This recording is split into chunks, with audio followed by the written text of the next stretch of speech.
There's a lot of glare coming off that dome of yours, squirrel nuts! Listen, sunshine, I'm gonna open up a fresh can of whoop ass on you, boy. Yeah! Bring it on!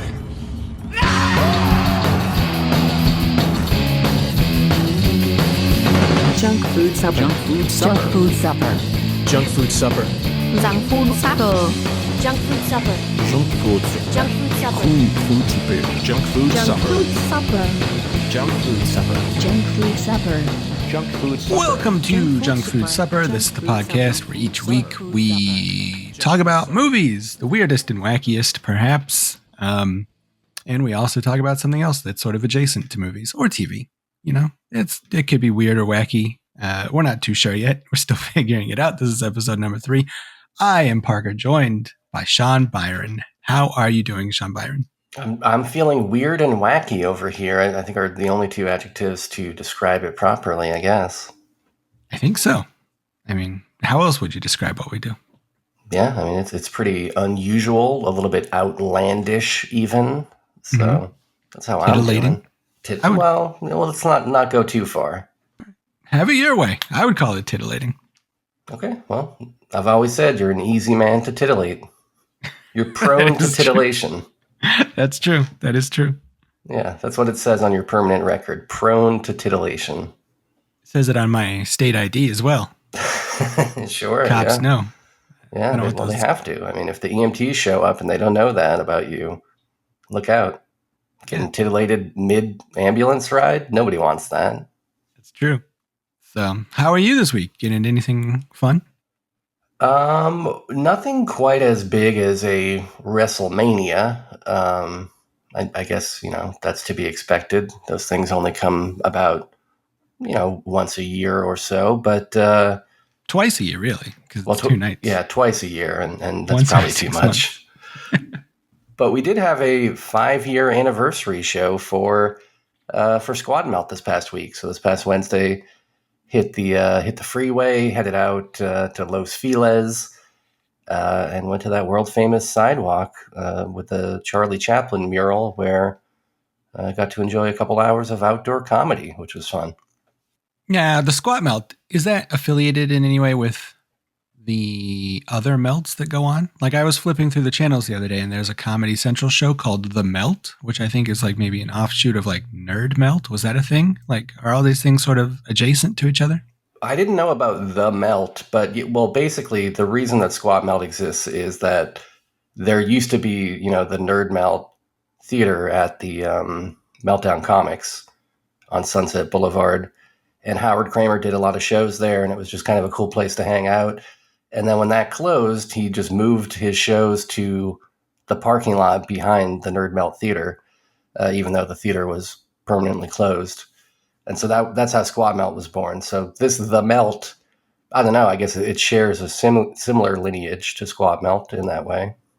Okay. This stars Jonah Ray and Kumail Nanjiani. Well, that sounds like it's probably Nerd Melt related then, right? I think that you're probably right. How interesting. Now, can you just call Kumail on the phone anytime you want, or how's that work? I do get a direct line to him as being part of the Squat Melt camera crew. Yeah, they give me all the deets. Okay. That's good to know. I would be intimidated to call that man, though. He's really ripped now. Yeah, he could probably break my arm over the phone. Yeah, if you called him and you're like, "Hey, I really like the Eternals," he would just like hurt you physically because he's so so buff. Yeah, he's really giving Joe Piscopo a run for his money. That he may be. I mean, I get like Joe Rogan, I guess, is up there too. But like those 3 guys are probably like the buffest comedians of all time, right? Like who else is even close? I mean, Carrot Top, I think, has got that secret buffness, but you might not know that until he takes his shirt off. That's true. He's pretty buff. He is pretty buff. Yeah. This is why I can't get into comedy, Bowman. I've tried. I can't, maintain the workout regimen required. You've got to get ripped if you want to do comedy these days. I know. Yeah. Well, I like it. I like that you're doing this. I like watching your videos that you post. They're very spherical a lot of the time, and I like that. Yeah, it's fun. I like to make things spherical. I like to overlay various video images on top of each other so that you can't quite tell what's happening. And I like to recycle laugh tracks that I've cribbed from Dean Martin's Celebrity Roast from 60 years ago. So there isn't actually an audience of 60 to 70 or 80 people laughing and on the videos? No, Laughing it's like they're an audience, a captive audience at a it's a television tape. falsehood that they emit the same exact laughs on a weekly basis, including that one woman that's got the cackle that kind of raises above the rest of the laughter. They're not actually there every week. No, that's a special effect. It's a hoax. I knew it. Yeah.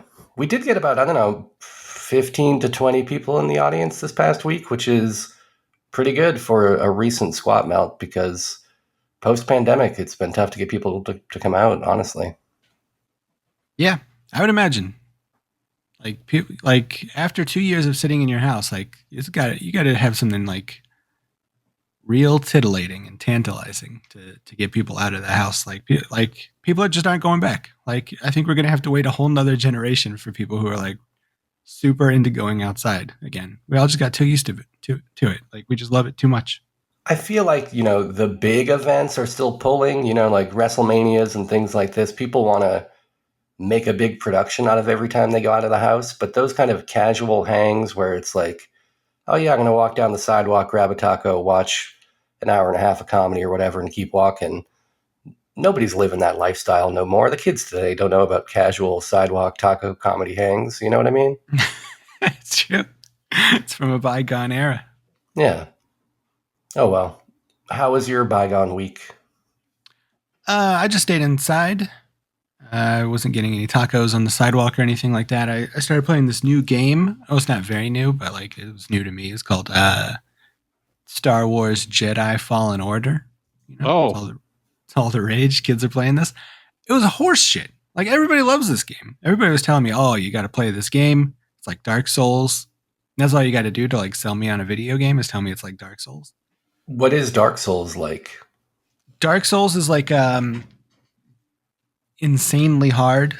It's like an action game where you do sword fighting, and it's like just very hard. Like you die hundreds of times on each and every boss, but it's very fun. Is it sort of like a first-person shooter, but you're using lightsabers instead of guns, or what's the deal? It's third person. Oh, really? Okay. So Yeah, it's like a Diablo kind of a thing, or? Kind of. It's like third person. It's kind of like the camera's like over your shoulder, sort of like a Resident Evil 4 type of a thing. Okay. All right. And yeah, you like watch yourself roll around on the floor, like trying to dodge these sword swings and stuff. But everybody told me that was what this game was like. And it's like, kind of is. Like, it's like the same camera, but like this game was all cutscenes and stuff. It's like the game took me like 17 hours to beat or something. And I would say half of that was just boring ass Star Wars lore and cutscenes and like throwing a bunch of characters from TV shows I don't fucking watch at me. And it's like, this is what we're doing now? This is the kind of video games we're playing? Like, I want a game where I'm dying over and over and over again and crying and threatening to break my controller. And these guys are giving me like a shitty episode of Mandalorian in between QuickTime events. It was very upsetting for me. Well, I mean, that sounds frustrating, but you do have to be at least thankful because, I mean, outside of like those original Star Wars movies, we don't have like a glut of Star Wars content being produced all the time. So like to get these cutscenes, I mean, that's really valuable to be able to have this insight into whatever lame backstories they've cooked up for these characters that didn't need them. Yeah. I mean, at least Jack Black didn't show up, I guess. Or Flea. Or Flea or whoever else they got in these new episodes. Gina Carano wasn't there. Oh, yeah. What a mistake that was. Yeah. I definitely did not expect, on the show that had her and Bill Burr, I did not expect it to be her to get canceled and removed from the show. Yeah, well, it was a wild time, the pandemic. It's true. So I'm going back to Dark Souls. I don't need this game in my life anymore. That's a shame. Have you seen any movies? Have you seen that Mario Brothers? No, I think I'm probably the only guy on the planet that has not seen it based on the box office reports. But I'll probably catch it on home video. Like I'm mildly interested, but I kind of expect that I'm not going to like it. Yeah, that's how I feel too. I was thinking about maybe taking drugs and going to go see it. Yeah, that's my plan for Barbie. Oh, that's a good plan. That Barbie trailer. I mean, I already had my eye on this movie, and I kind of already knew that it was going to look interesting on a visual front, and even based on that, that trailer was like kind of mind blowing. I'm like, oh wow, it really is going to be this pink. Everything's going to be pink. I haven't watched the new trailer yet, but I was sold just with the teaser trailer. Oh really? Yeah. The new one's good. I guess. I mean, there are some comedy beats in the new trailer that have me worried. Where I'm like, oh, is this going to be the style of humor throughout this entire thing? But visually, it looks like nothing else. I'm into that. I like Greta Gerwig. She can do no wrong. Speaking of trailers, did you see that trailer for the new Wes Anderson movie? No, I saw that it was online, but I averted my eyes in time to not see it. I think it's called Asteroid City. I hadn't heard much about it before seeing the trailer, but the trailer looks great. Wes Anderson is a guy that I really love those early movies, all the way up through like Zissou. But then he kind of falls off a little bit. He kind of got me back with, was it The French Dispatch? I thought that was pretty good. And this one just looks like, I don't know, it looks like Wes Anderson, but he's kind of married his style to this, like this David Lynchian version of like the 1950s, like mid-century America. It looks really cool. I don't know. Okay, I'll check it out. I like the Life Aquatic and the Royal Tenenbaums a great deal. So I can't count this guy out, I guess. And you love that I Love Dogs. I liked it okay. Oh, wow. Well, but you love Fantastic Mr. Fox. Mr. Fox is fun. I like how everybody's always cussing with each other. That's funny to me. Yeah. They are cussing with each other. Mm-hmm. Well, speaking of cussing. Yeah. You just want to get right into this first segment we got?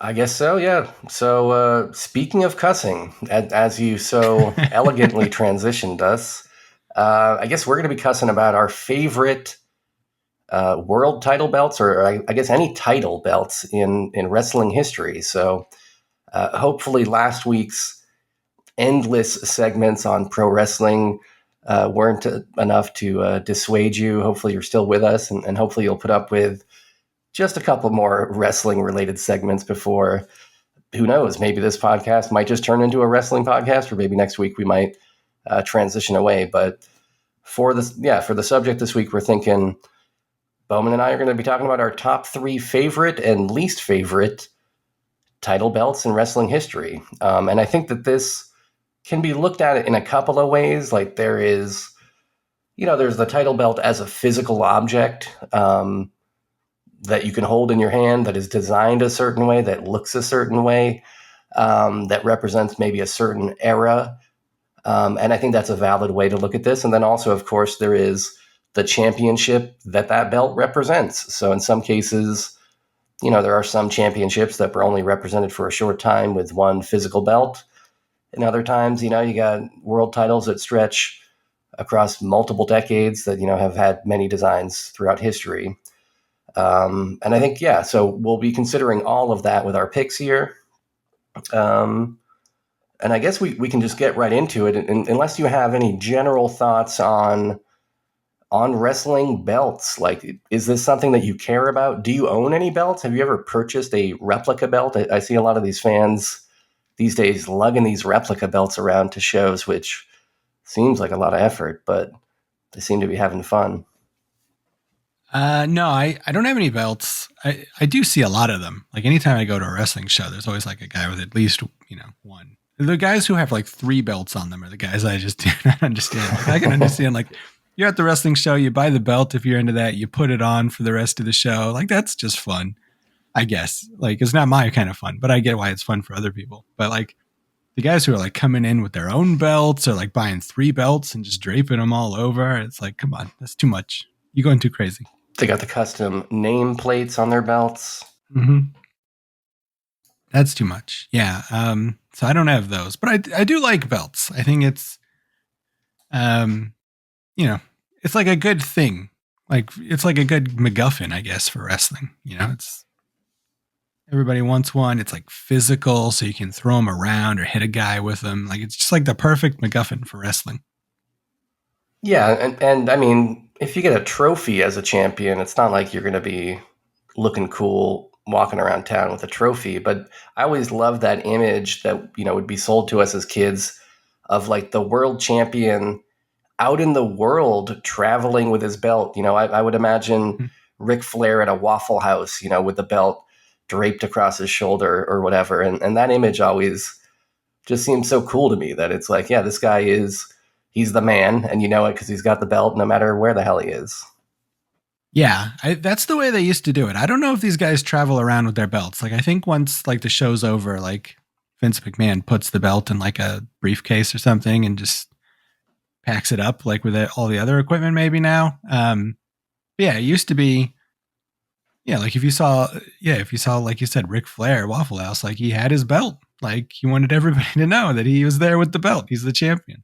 Like, cause I mean, back in like the Carney days and stuff like that, not even too long ago. Like if, you're a guy with a big flashy belt at a Waffle House, you're probably going to spark some conversations. And then now you've just sold 10 extra tickets or whatever. So like it was probably pretty helpful. Yeah, I mean, versus now, you see that guy at the Waffle House, and it just means that he was at the show last week, and he bought 3 belts, all of which he plans to wear. Yeah, exactly. If you see a guy with belts now, he's just some guy. Yeah. Well, let's kick it off then. I've got my number 3 good. I guess we'll alternate. We'll do our number 3 good, then number 3 bad, and so on. And my number 3 good is...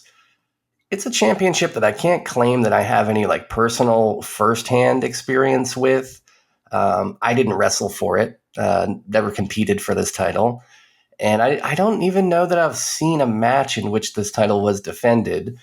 But it's a belt that I've known about for a little while, at least, I don't know, 10 years or so. And it's been fascinating to me, which is the NWA Brass Knuckles Championship. And I've got a little bit of history about it. This title belt was promoted from 1953 to 1987 and was defended primarily in the Dallas-Fort Worth area via the WCCW promotion. Initially, the championship saw wrestlers literally using brass knuckles during their matches, but was later modified to simply be a no DQ situation. It was originally created for a guy named Wild Bull Curry, who used a hard-hitting, hardcore style of wrestling. Over the years, he would win the championship a record-setting 24 times, with Mark Lewin and Bruiser Brody tied for second most reigns at 8 total. Abdullah the Butcher was the last guy to win the championship, defeating the Great Kabuki in 1986. Other title holders include the Von Erichs, Iron Mike DiBiase, Killer Kowalski, Billy Graham, Dusty Rhodes, Ernie Ladd, Terry Funk, and all your other favorite Texas area wrestlers. And this belt is not to be confused with the Amarillo version of the belt, which was promoted under the same name, NWA Brass Knuckles Championship, but not by the NWA at large, but instead by the NWA affiliated Western States Sports Group, which was Dory and Terry Funk's promotion. That version of the belt was held by Terry Funk 4 times. And I guess in total, there's about a dozen NWA brass knuckle titles out there for various promotions at various times across WCCW and NWA Southwest. And there's even an Australian version of the title. But if you ever see the title, I don't know if you've seen it. I got a photo right here. I'll put it in the chat. I got a cool photo of Dusty Rhodes wearing it. It's a very simple looking belt. It's just kind of looks like a bootleg belt almost. Like it's just like a very plain gold plate that says like Texas Heavyweight Champion at the top. And it's got a pair of brass knuckles, like kind of I don't know, like soldered onto there, or maybe even just glued onto there. It looks kind of lazy. But just the idea of it and the fact that there are what appear to be workable brass knuckles on the belt, for me, I think that makes it cool enough for my number 3 spot. Do you know this belt? Have you heard of this thing? I do not. No, this is kind of before my time. But yeah, this belt rules. Like, it has the coolest look that you could really put on a belt. Like, I'm also a little taken aback because this photo of Dusty Rhodes that you sent over, on his trunks, it says Stardust, which Yeah. Cody Rhodes was known as Stardust in WWE for a while. So I did not know that was. I thought it was specifically a reference to Gold Dust. Not even Dusty Rhodes. So that's interesting to me. But yeah, but this belt seems very cool. Right? I mean, if you saw a guy wearing a belt at a Waffle House, you might ask for an autograph unless you saw it was this belt, and then you're probably just running and screaming. Yeah, I would treat this man the way I would treat Kumail Nanjiani. I would avoid eye contact and leave quickly. Exactly. Well, I got a good one. Okay, all right. I like good ones.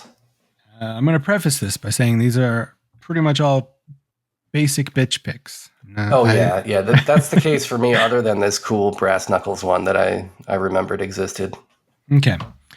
This one's probably my most obscure one, but it is the, hold on, let me get the accurate title of it, because I know sometimes these guys go a little bit crazy. If it's even listed, it's very obscure, so maybe it's not even listed at all.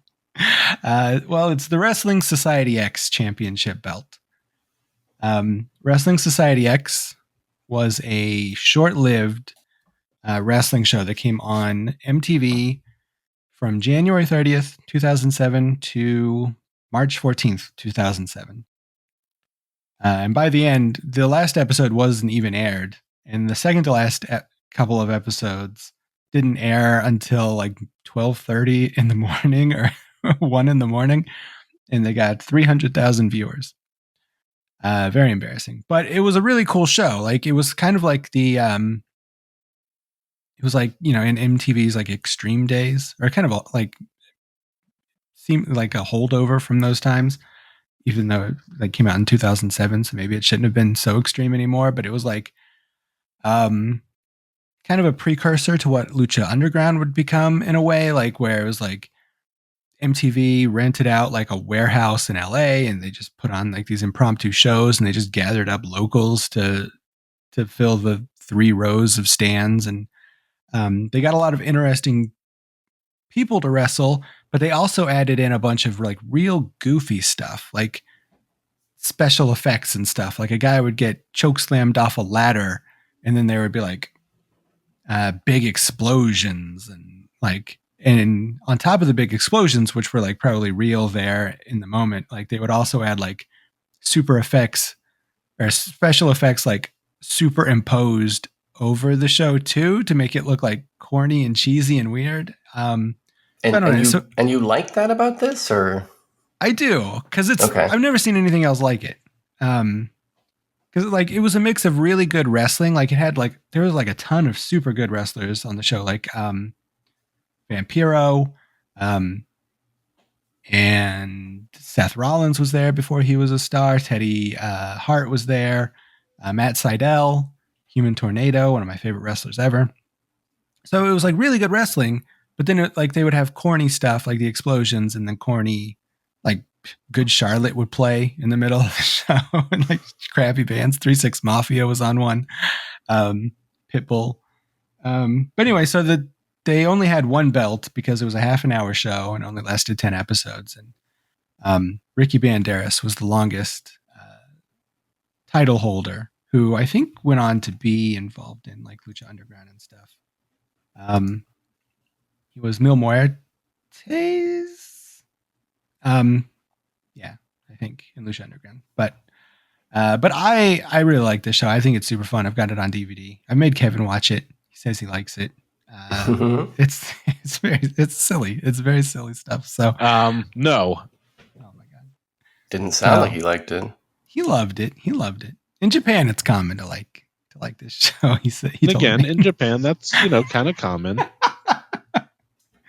So I don't know. Hey, have you never watched this show? I have never watched the show. I'm looking at the belt right now. It kind of looks like something that Steve Austin would have held around his waist, with this big prominent skull in the middle of it. But I like the barbed wire design, and I like that it also kind of looks like a forgotten Guns N' Roses like album cover art or something. In general, like the idea of these kind of like produced wrestling shows, it's not as much for me. Even Lucha Underground I found to be like a little bit too produced for me. Like I want a wrestling show that is aired live and is kind of like on the edge of falling apart at all times. Like I like there to be as much drama in the TV production, and the stakes are that high as you see in the match. You know what I mean? Like I love that feeling of, live Monday Night Raws and stuff like that, where you can tell like, oh, things are not going quite how they planned, and will they be able to still keep this ship, on its course? But I guess, if there are like ridiculous special effects blended into it, that could be a fun kind of different type of entertainment as well. Yeah, like it was like they definitely did it for zero money, which I think adds to it. Like if it was like overproduced and like done well, I probably wouldn't be into it, but it's overproduced and looks crappy. Like it's just like they had like two guys on special effects, like, so that's why I like it. And I mean, first and foremost, like the actual wrestling on the shows was like really, really good. So yeah, so that's mine. What's your next one? I'm into that. So I've got a bad to share with you, and I'll just drop a photo of it here in the chat so you can see what it looks like. Because it's probably a belt that you don't think about too often, and at least I hadn't really thought of it for a while, which is the WCW Hardcore Championship. And when I think about Hardcore Championship belts, I think about that iconic WWE, WWF Hardcore Championship belt, which was just a old school world title, the Eagle world title, smashed apart with a hammer and then kind of like glued back together in a haphazard fashion. That's not what we're dealing with this WCW Hardcore Championship. Although I think it was kind of created in the wake of the popularity of the WWF one and was probably inspired by it. The one for WCW just looks kind of generic. It looks a lot like the ECW world title, to be honest, but it's got a really crummy looking image of just a terrible looking trash can on the belt, which I think is appropriate, and then like a barbed wire bat that is maybe a little bit better in its design. But it's not really the physical properties of the belt that bother me. It's just kind of that cash-in nature of this, where I feel like WCW at the time was not the company to be delivering hardcore wrestling to our homes. At least from my point of view as like a teenager watching it, this was the company for kind of old school wrestling. This was the company for your Barry Windhams and your various members of the Four Horsemen. You know what I mean? And for them to try and cash in on this seemed kind of crass. I got a little bit of history on it. The title lasted from 1999 to 2001.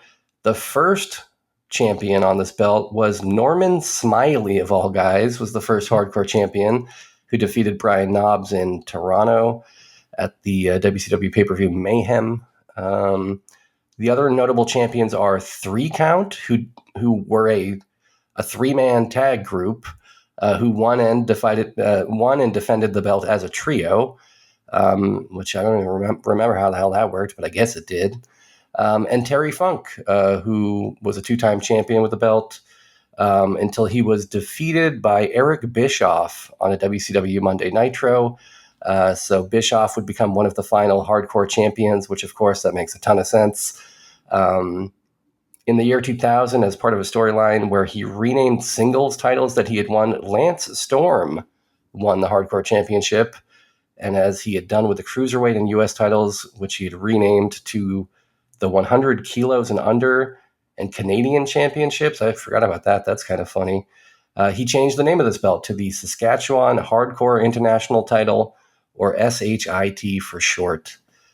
Very clever from Lance Storm.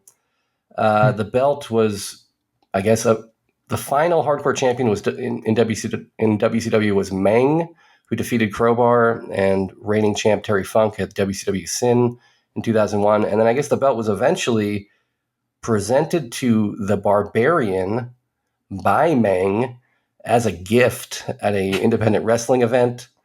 He's just like, hey, you have this thing.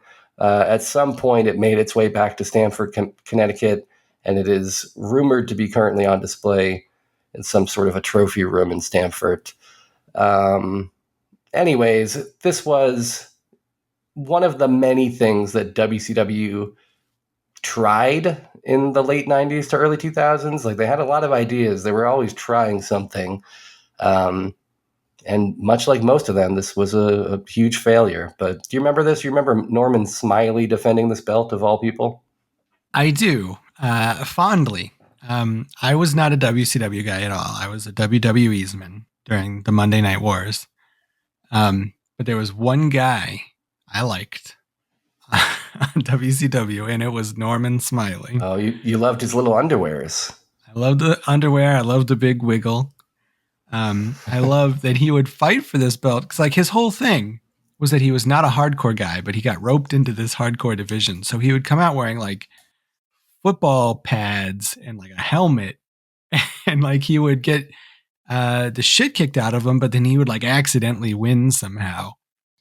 And I thought it was very funny at the time. And I went back and watched a lot of this like late era WCW stuff like a couple years ago on the WWE network. And it's still very fun. I mean, it's bad. It's bad wrestling. I can understand why it was a failing company that sucked. But there's something fun about it. Like you said, like they were just trying something. And yeah, so I like Norman Smiley. And I guess I do give them credit in that I think that they knew that they were booking comedy matches with this belt. Mm-hmm. But that just was not what I wanted, especially at this point in time where it's like, ECW is fading away. I need a source for my actual hardcore wrestling. You guys are turning it into some kind of a goof 'em up.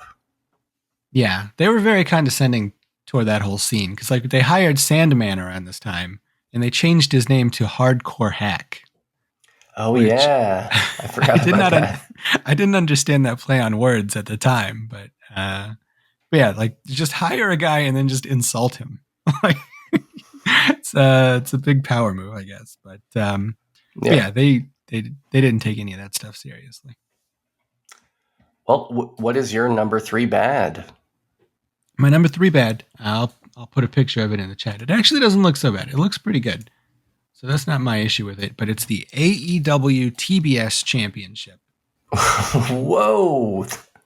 Is this a current thing? It is a current belt.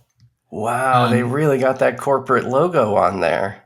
Yeah, that's one thing that's dumb about it. Like there are secondary belts on AEW. There's a TNT one and a TBS one.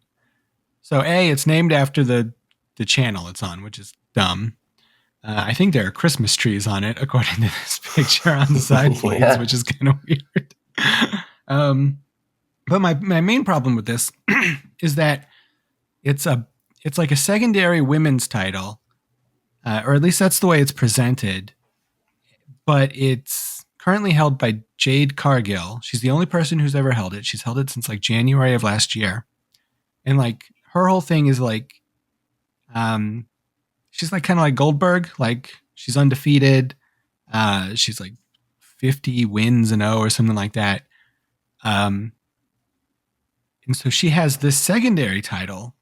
But then the main AEW women's title, like that one changes hands all the time. There's been like many champions in its run.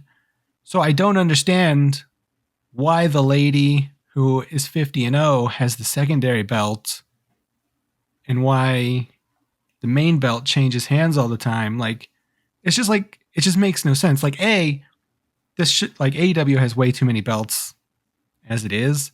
B, they've only got like 10 ladies on the roster, so there's no need for 2 women's belts necessarily. And C, like the lady who's 50-0 should have the main belt. So I just don't understand anything about it. But I do like Jade Cargill, so I don't mean to come down hard on her or anything. Like I think she's fun. But yeah, I just don't understand the point of this belt. Yeah, I mean, I feel that. I've never seen any AEW, so I can't speak specifically to how they're kind of booking this. But I think that, when you're creating a title, you got to be really clear about what this is, what it's for, like, why does it exist? Like, we all know, a world title, that makes sense. Like, it's easy to justify that. You're going to have one belt, of course. And then anything beyond that, like, you got to explain to me, like, why this thing exists. If you want to call it a European championship and say, well, this is supposed to represent the championship for, that whole continent, and then you're primarily booking European, origin wrestlers in that, okay, fine.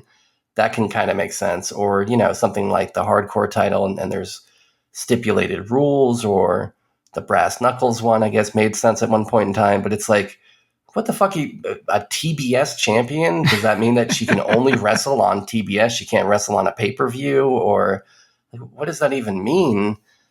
And yeah, I mean, the fact that it's like a kind of an advertisement for this corporate brand, TBS, rubs me the wrong way. Everything about it seems kind of lame.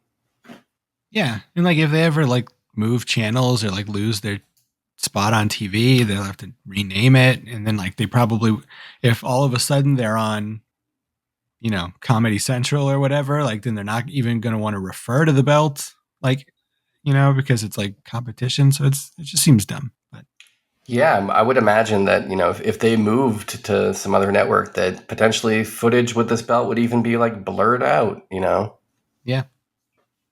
So that's kind of dumb. Well, I got a number 2 good, and this is one of the most basic bitch picks of them all, so I wouldn't be too surprised if it's also on your list. But I couldn't resist picking the WWE Winged Eagle World Title. So this is the World Heavyweight Championship of the WWF. That the version of the belt that was originally introduced by Hulk Hogan in early 1988, and would subsequently be seen on all of the merchandise and video games and WWF magazines from our youth. The belt that would carry on through the later years of the 1980s rock and wrestling era, and would be held by guys like Randy Savage and the Ultimate Warrior. The belt survived the screw job in Montreal with Bret Hart and Shawn Michaels. And I guess it was retired around WrestleMania 14. Steve Austin would win his first WWF championship shot at WrestleMania 14. And then in the episode of Raw subsequent to that, they would present him with a new belt that would replace that classic Winged Eagle world title that I'll put a photo in here in case you didn't remember it, but I'm sure you know what I'm talking about. The rumor is that Cody Rhodes wants to bring it back. Should he win the title at some point, he wants to bring this one back. And I'm for it. I think this eagle should fly again, because I've got so many great memories with this. I think from a visual standpoint, this might be the best belt. It just looks fucking cool. The balance of colors, the blue globe in the middle, everything about it, the shape of it, the size of it, it's just perfect. I agree. This is a very good belt. This is the one you kind of think of, even to this day when someone mentions the WWE title. This one or the Smoking Skull one, I guess. Yeah, this is totally classic. This is very high on the list of best looking belts in general. I would actually say, even though I'm not a WCW's man, I think the WCW heavyweight belt is like the best belt, because it looks like something like that a sports athlete would win at like a competition. Like, it looks like a trophy made into a belt, kind of. You're talking about the big gold belt? Yeah, the big gold one. Yeah. So I do want to shout out that belt. I like it a great deal. But I mean, yeah, this one's great. And I mean, it fit WWF at the time, because like it is a classic looking belt. It looks like something an athlete would win in a competition, but it also is a little flashy, like, a little over the top, a little superheroic. So I think it fit. It kind of, evokes that American kind of patriotism vibe that a Hulk Hogan would certainly embody as well. Absolutely. Absolutely. All right. Well, I'm surprised that I didn't hear from you. This is also on my list, so I guess lay it on me. What is your number 2 good? My number 2 is the ECW World Television title. This is the belt. I kind of don't even remember what it looks like. I should probably look that up. But it is just like, so much of what was great about ECW stemmed from this championship. Rob Van Dam held it for like 2 years. I guess it's got a pretty good look about it. It kind of looks, it looks like what you would expect an ECW belt to look like pretty much. But RVD is probably the most famous of the holders. He held it for a long time. And it was the kind of belt that is so great. Like, television championships are so wonderful because the whole point of them is that you defend the belt every week on television. Like, that's like the whole conceit. It's not like this thing where you're Roman Reigns and you're the champion, but you've only had 4 title defenses in 3 years or whatever. Like every single week. So they would, and for this to make sense, they would give it to the best fucking wrestlers. Like, that was the, because you wouldn't want big, giant Khali to come out and be your world television champion if he's got to wrestle every fucking week. So yes, you would have like great feuds over this, like RVD and Jerry Lynn and stuff like that. I think a lot of what they did was for the belt. You've also got guys like Mikey Whipwreck, Taz, Dean Malenko, Too Cold Scorpio won this belt like 3 or 4 times, and he's vastly underrated. He's fucking great. And let's see, Shane Douglas, Bam Bam Bigelow, Tajiri. So yeah, just like the who's who of fucking ECW guys had this belt. And just a great conceit for a belt. Just every single week, someone's fighting for it. So I like this a great deal. I assume that you're probably pretty familiar with this. Yeah, I feel the same exact way about the title as you do. I loved ECW at this time period. It did feel like some of the younger and maybe even more athletic wrestlers tended to have this title versus, some more established guys holding the world title, including Shane Douglas, who I think was injured for a good stretch of like 97, 98. And so that world title didn't see nearly as many defenses as it probably should have. And yeah, it was great to have this other belt at the time that saw host to a lot of great champions. Eddie Guerrero as well. Eddie Guerrero, sure. And they didn't make the mistake of naming it, akin to the TBS title. It wasn't called like the UHF channel that you barely knew existed at 3 a.m. in the morning championship. Mm-hmm. It doesn't roll off the tongue. No. Yeah. So that's mine. So what's your next bad one? My next bad. So my number 2 bad, staying in pretty much the same arena, the ECW arena. My number 2 bad is the FTW championship. This was Taz's belt right around this time. A belt that I didn't know until this week was revived recently. AEW revived this belt. I didn't know that. I didn't know that Taz had a son who looks absolutely nothing like Taz, by the way, who is now carrying this FTW belt in AEW. So, my assessment here is just based on the original reign of this belt, which I was super pissed about at this time. I remember ranting to my friends, Jim Brooks and Ron Staples and anybody who would hear me about how you can't just go and create your own belt. What the fuck does Taz think he's doing?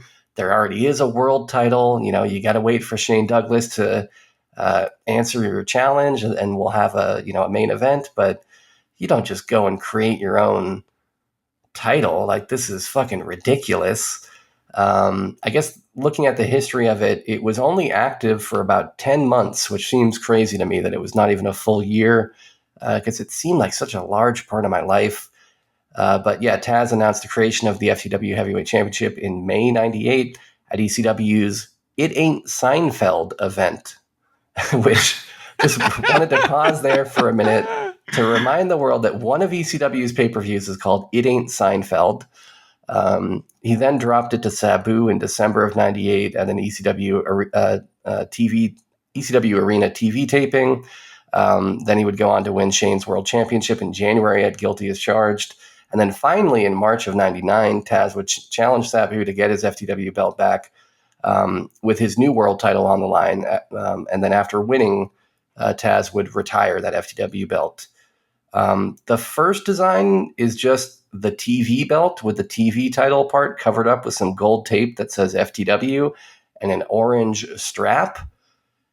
That is, I mean, I guess kind of a lazy way to make a new belt, but to be honest, I think it probably looks better than the subsequent one because I do kind of like that TV title belt and I do kind of like that orange leather strap.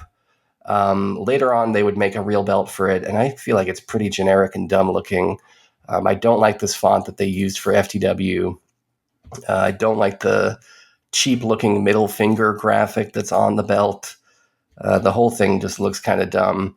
The only highlight for me with this FTW belt is that for the brief time that Sabu held the title, he would always cover up Taz's name on the belt because it's actually like engraved permanently into the belt, but he would cover it up with athletic tape where he would just scrawl the word Sabu with some marker, and I always thought that was really funny.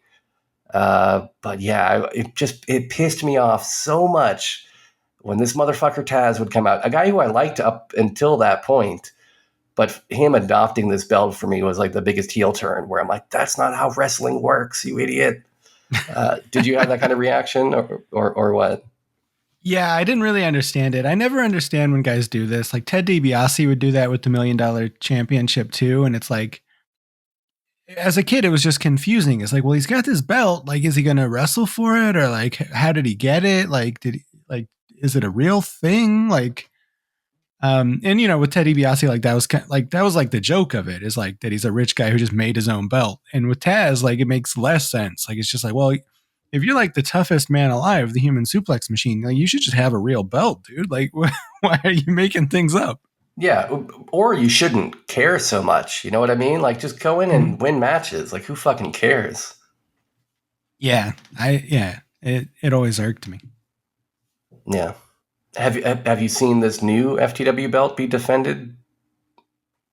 I believe so. Yeah, I like Hook is interesting. I don't know, like he's I don't know if I've seen him wrestle. Hook is Taz's kid.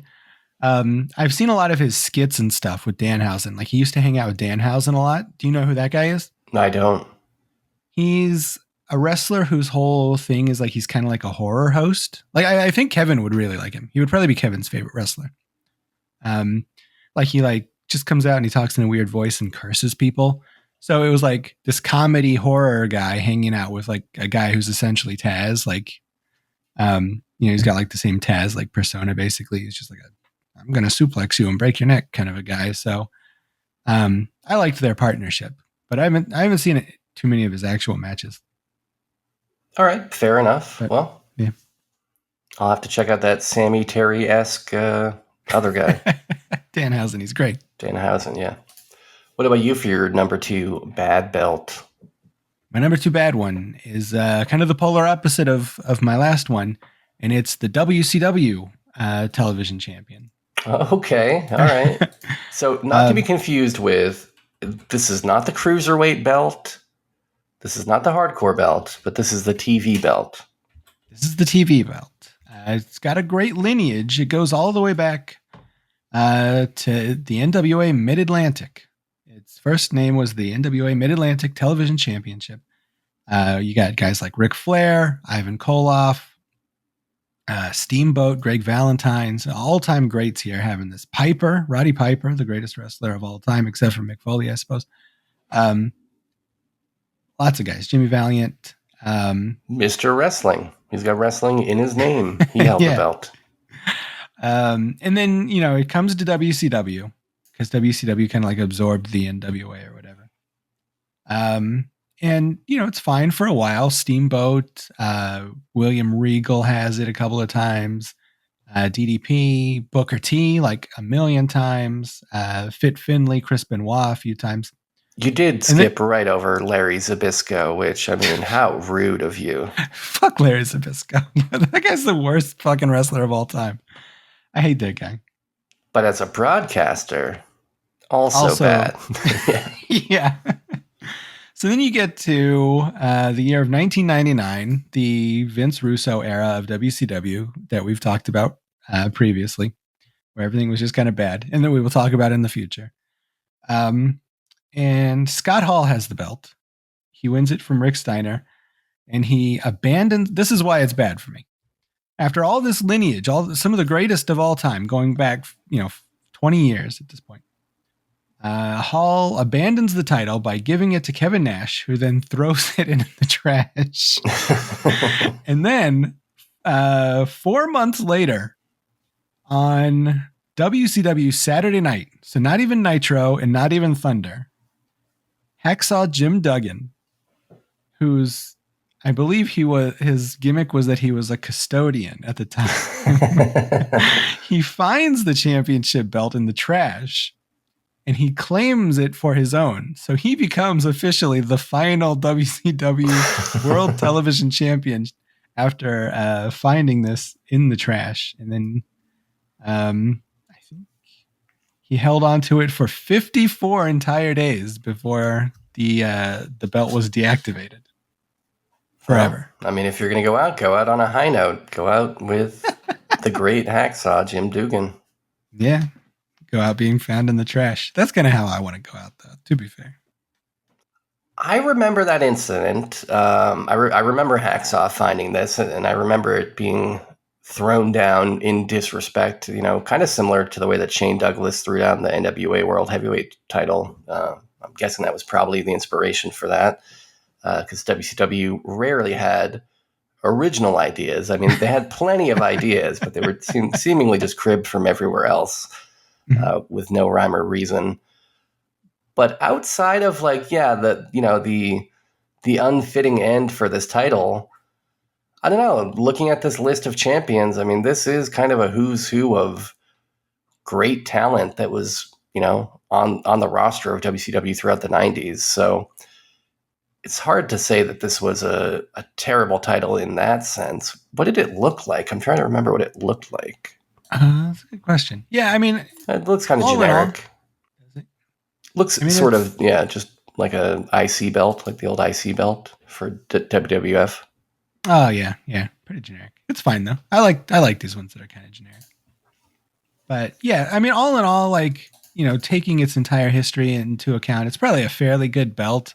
But when you go to the Wikipedia page for it, Hacksaw Jim Duggan is shown, just rubbing it in, how it came to an end, by being thrown in the trash and then picked up by a custodian. So I was I don't know.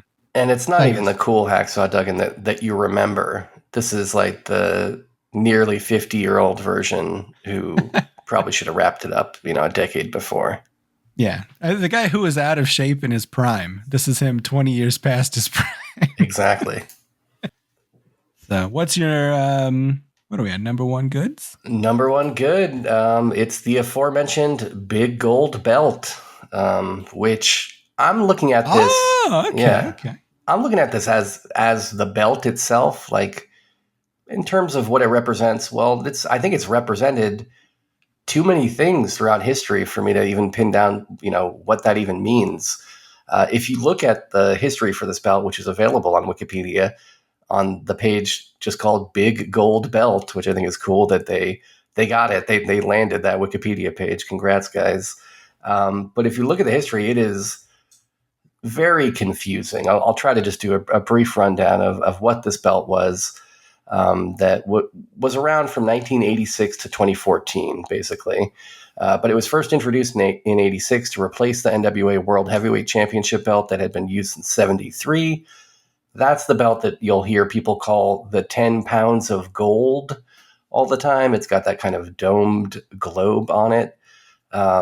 Jim Crockett Jr. of JCP Commissioned some dude. I don't need to say his name. All right, I'll say his name. Charles Crumrine. Now I'm kind of glad I did say his name. It's kind of fun to say. Charles Crumrine. Commissioned that guy who was a Reno-based silversmith to make this belt. It debuted in February of '86 at a Championship Wrestling from Florida card called Battle of the Belts 2, where NWA World Heavyweight Champion Ric Flair defended the title against Barry Windham. Later in '88, JCP was purchased by Ted Turner, whose cable network TBS, the aforementioned TBS, was broadcasting JCP's programming at the time. This led to WCW being created, which took its name from JCP's flagship TV show. Ric Flair had the belt at this point in time, but in July of '91, Ric Flair would leave WCW while still champion. I guess there was some kind of argument over a $25,000 deposit for the belt that Flair was owed. I think the policy in those days was like, if you win the title, you got to pay the NWA a bunch of money to be able to hold that belt. And then when you return the belt, you get your money back. So they had, this dispute over that. He brought the belt to WWF. And I think it was actually exhibited on TV for a short amount of time before WCW sued them. And then there was that period where Ric Flair was on WWF TV with a fake big gold belt, which I think was just the World Tag Team belt, and they would blur it out. But the implication was supposed to be that you thought that you were seeing the big gold belt. Anyhow, in September '93, WCW would formally leave the NWA. And with that, they lost the promotional rights to the NWA World Heavyweight Championship. But at that point, they had settled with Flair. They had gotten the belt back. And in the interim, Flair had left WWF and gone back to WCW. So he would hold the belt again. And it would just be the WCW world title from '94 up through the WWF purchase. Famously getting defaced by the NWO in the interim in a moment that I found shocking as a kid. I guess Chris Jericho was the last guy to have a reign with the big gold belt. After Chris Jericho was defeated by Triple H at WrestleMania 18, the two belts, because they had at that point in time the old school WWF championship belt and this new one, were replaced by a single undisputed WWF championship belt, which I guess was first awarded to Triple H in 2002. And then I'll be honest, I'm confused about what happens to it after that. It seems like WWE kept using it in some form or another to represent one of their various confusing world titles until it was finally retired in the year 2014 on an episode of Raw, in which a single redesigned championship belt was given to Brock Lesnar. So this is about that I also grew up loving WWF much more than WCW, but I would see this belt, back in the NWA days, even, late 80s, I would see this belt in Pro Wrestling Illustrated and places like this, on my newsstand. And I was fascinated by it because I didn't have any access to NWA TV programming at the time. So it felt like there was this whole other world of wrestling that existed that looked really interesting that I just couldn't get to. And I was enjoying my WWF and I was satisfied with it, but I was always wondering, what the hell is going on down south, in this other promotion? And it blew my mind. I remember when Ric Flair showed up on WWF TV with this belt, I couldn't believe it. I was like, holy shit, that's the belt that I've seen in Pro Wrestling Illustrated all these years. And yeah, over time, just its legacy, its history, representing, NWA and those early WCW days, which I still think are pretty great. I love revisiting those early WCW days when they did still kind of have that old school wrestling type of feel. I don't know. And speaking to what you said earlier, it looks legit. It does look like the kind of thing an athlete would have. And I don't know, everything about it. It's got this mystique to it. I like that it's oversized, and I like that it's kind of plain looking. It's just a cool looking belt, that big gold belt. I agree. Yeah. I mean, it looks like like they took a trophy and just like melted it down to make it flat and then put it on a piece of leather. Like it just looks like an achievement, you know? Yeah, absolutely. Yeah, it's a great belt. Anytime I play like any of the WWE video games, like I always deactivate all the other world title belts and I just use this one so that my creative wrestlers come in with this belt when they've won it, like, because it's the best looking belt. Like it's all you need. Well, it's all I need, but it sounds like maybe you need another belt in your life. I need another belt. I didn't go with this one. It was very close to being on my list. It probably should have gone on the list ahead of the WSX belt, but I just kind of wanted to mention Human Tornado. I mean, especially given that you preface this saying you had basic bitch picks, and then I'm the guy that picked the Eagle belt and the big gold belt. Well, here's a basic bitch pick for you. Here it is. I'm putting a list of all the ways it's looked over the years in the chat right now, but it's the Intercontinental title. Okay. Which I think looks great. I really like the oval design. It's number 4 on this list. It's the one they used from 1998 to 2011. It looks like the kind of winged eagle.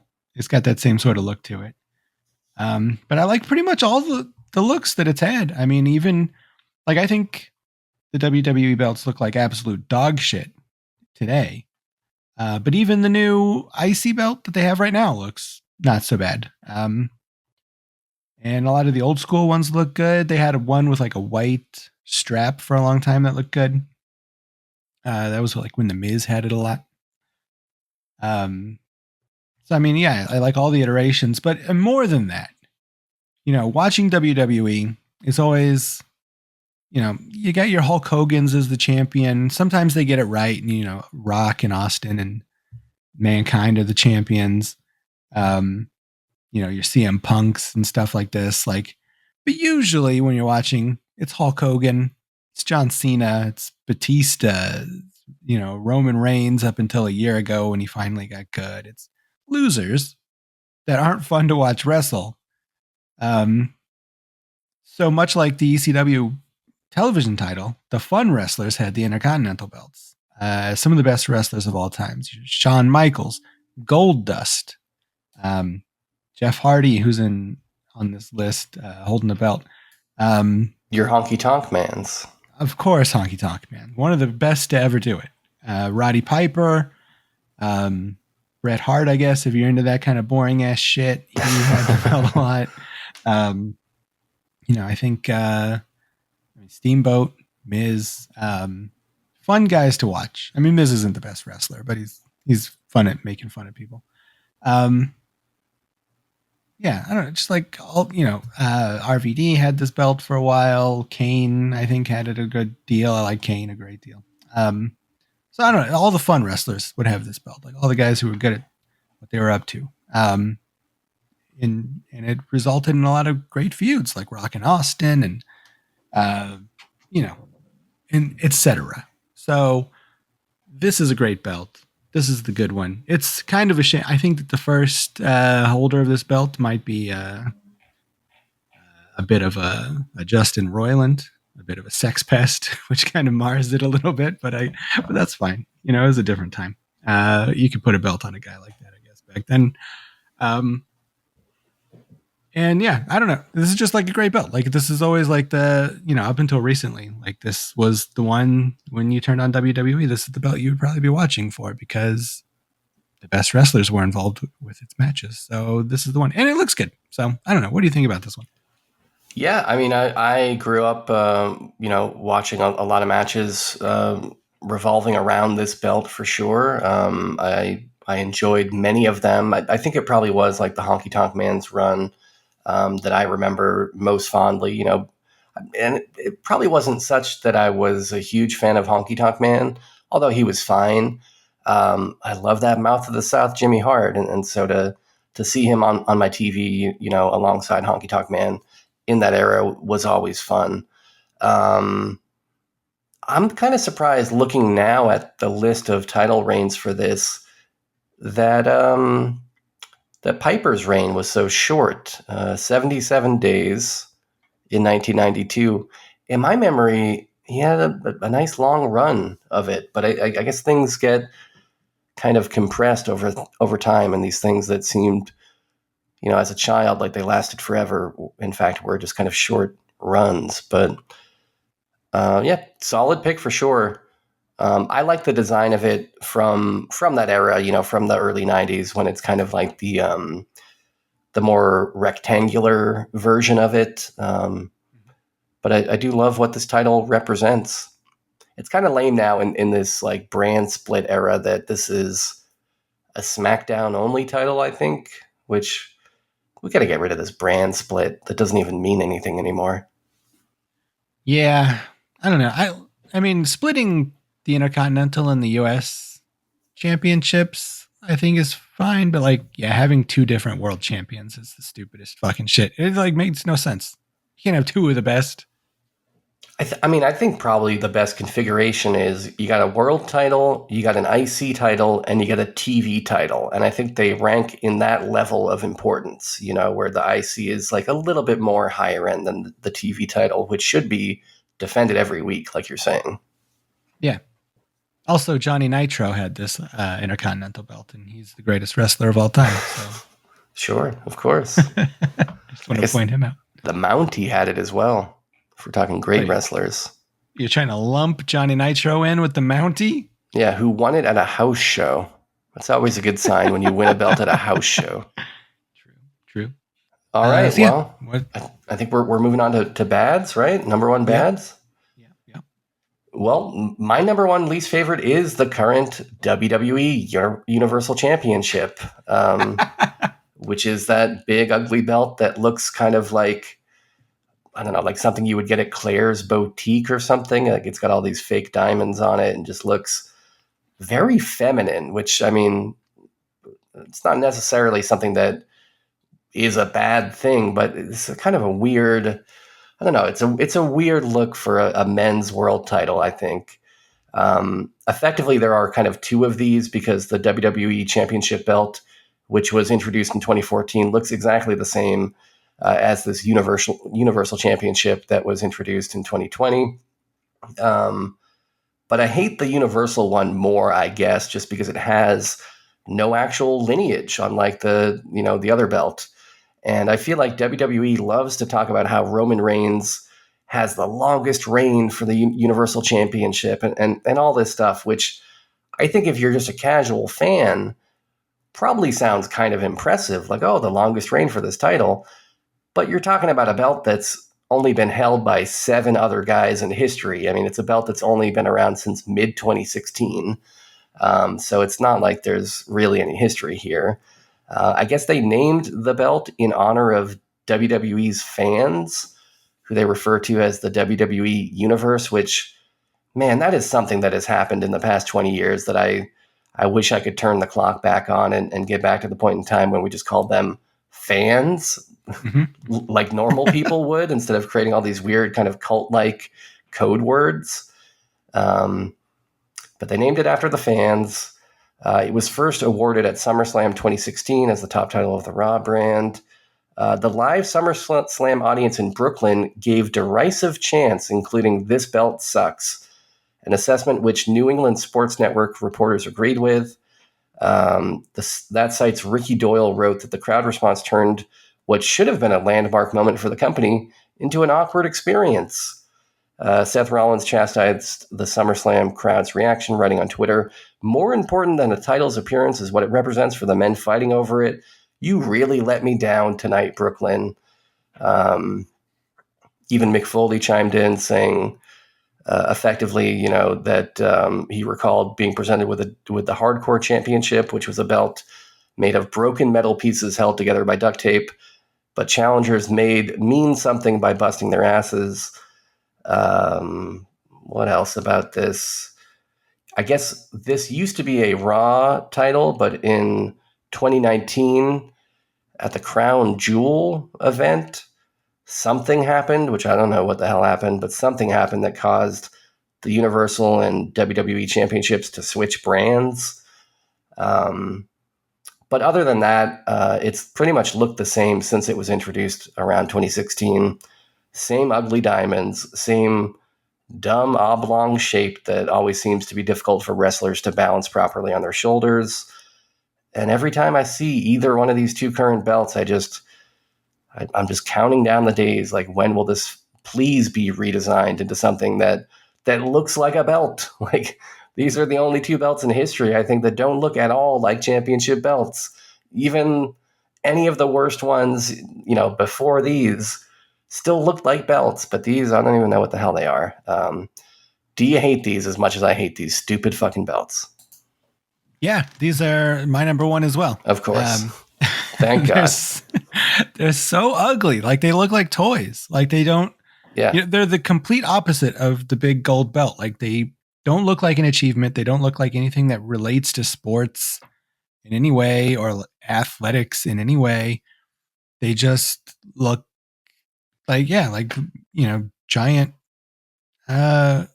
earrings pressed onto a piece of leather or something. Like, they're, the fact that the Raw one was red and the SmackDown version was blue is like so fucking corny.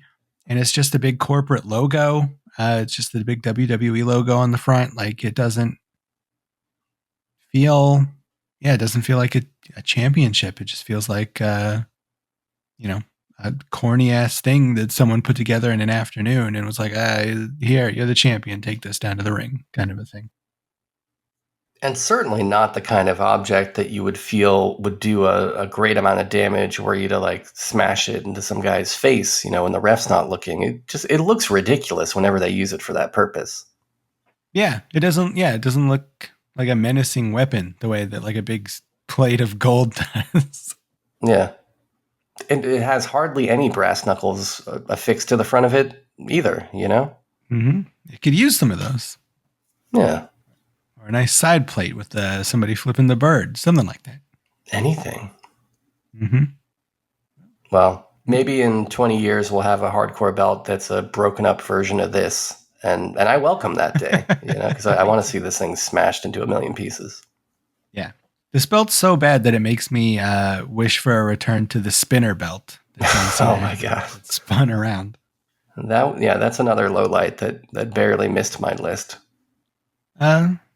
Well, cool. Well, I guess that about wraps it up for this first segment. Yeah. We got a voicemail.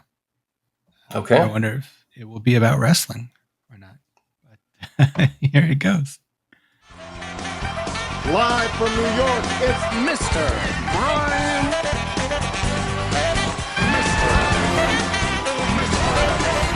Ladies and gentlemen, Brian.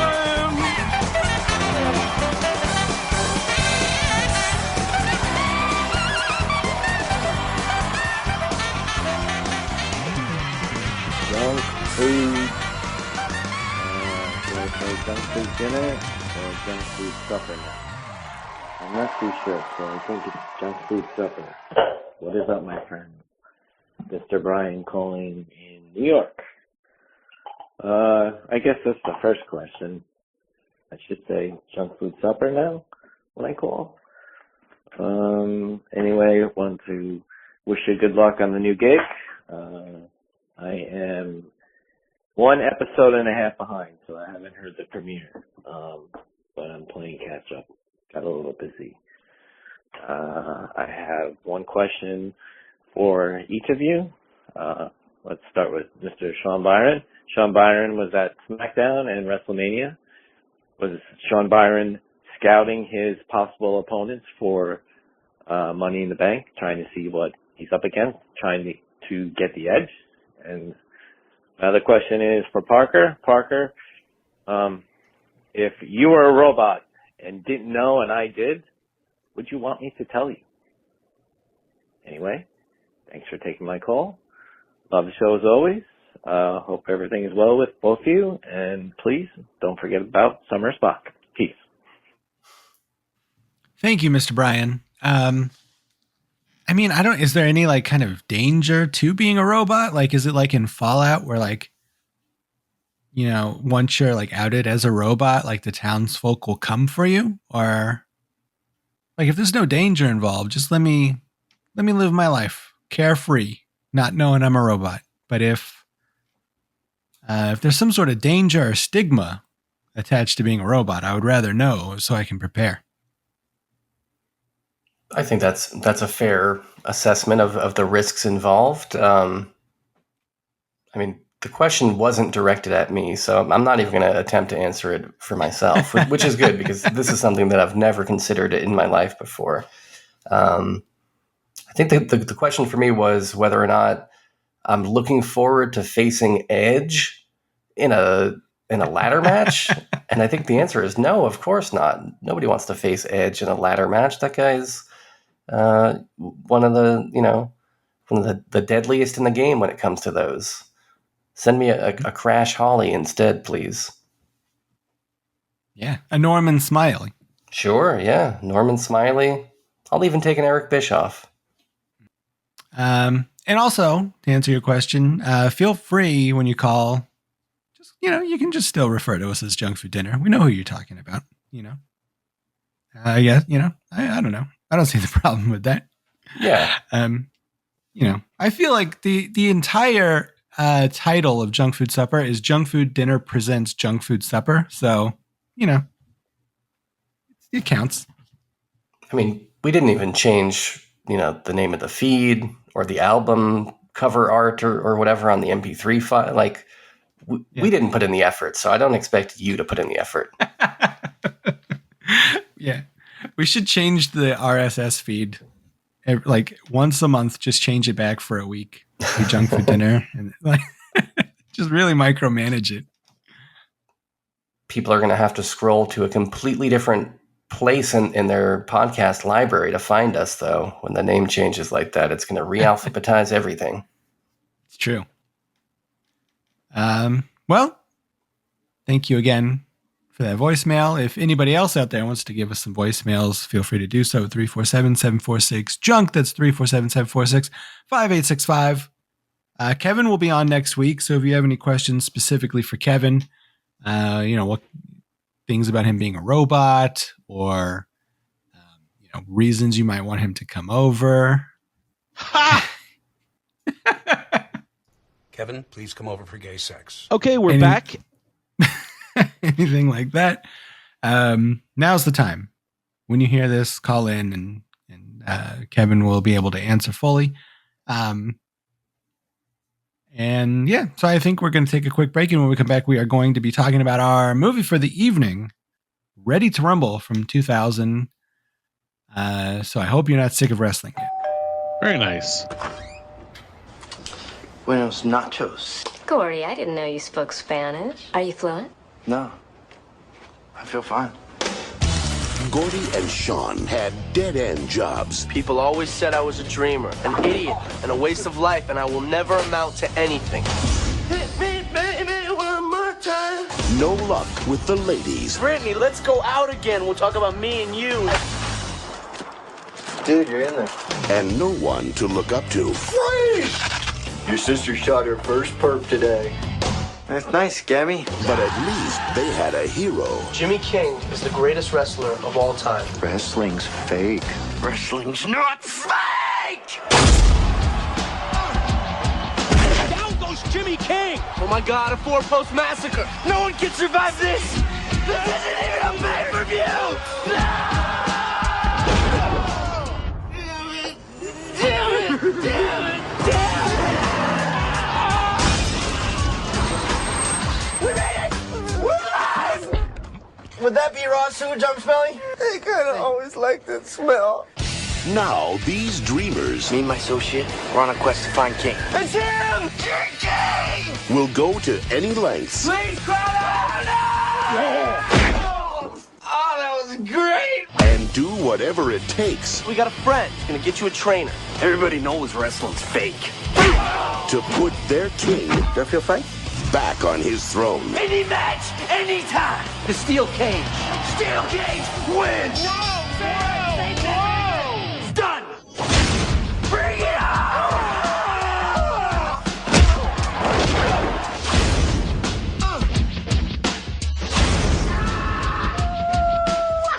We are ready to rumble! You chicks rock.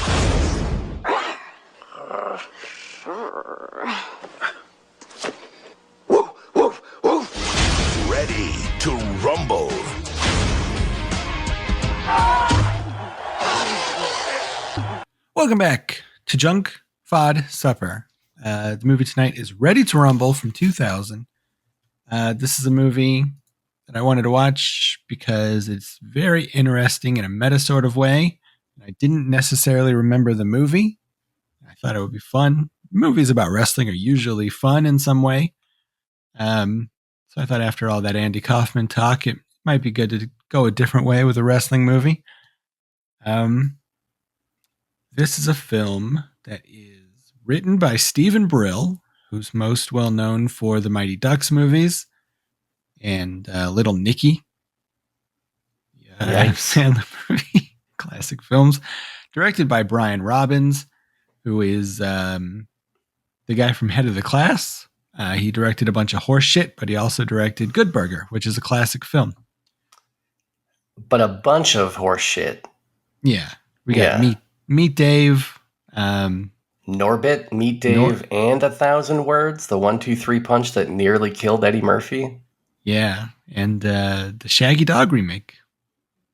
I guess he was also besides doing a little bit of acting, he was a host for a time, and he hosted the Pictionary TV show in 1989, which I think I remember watching.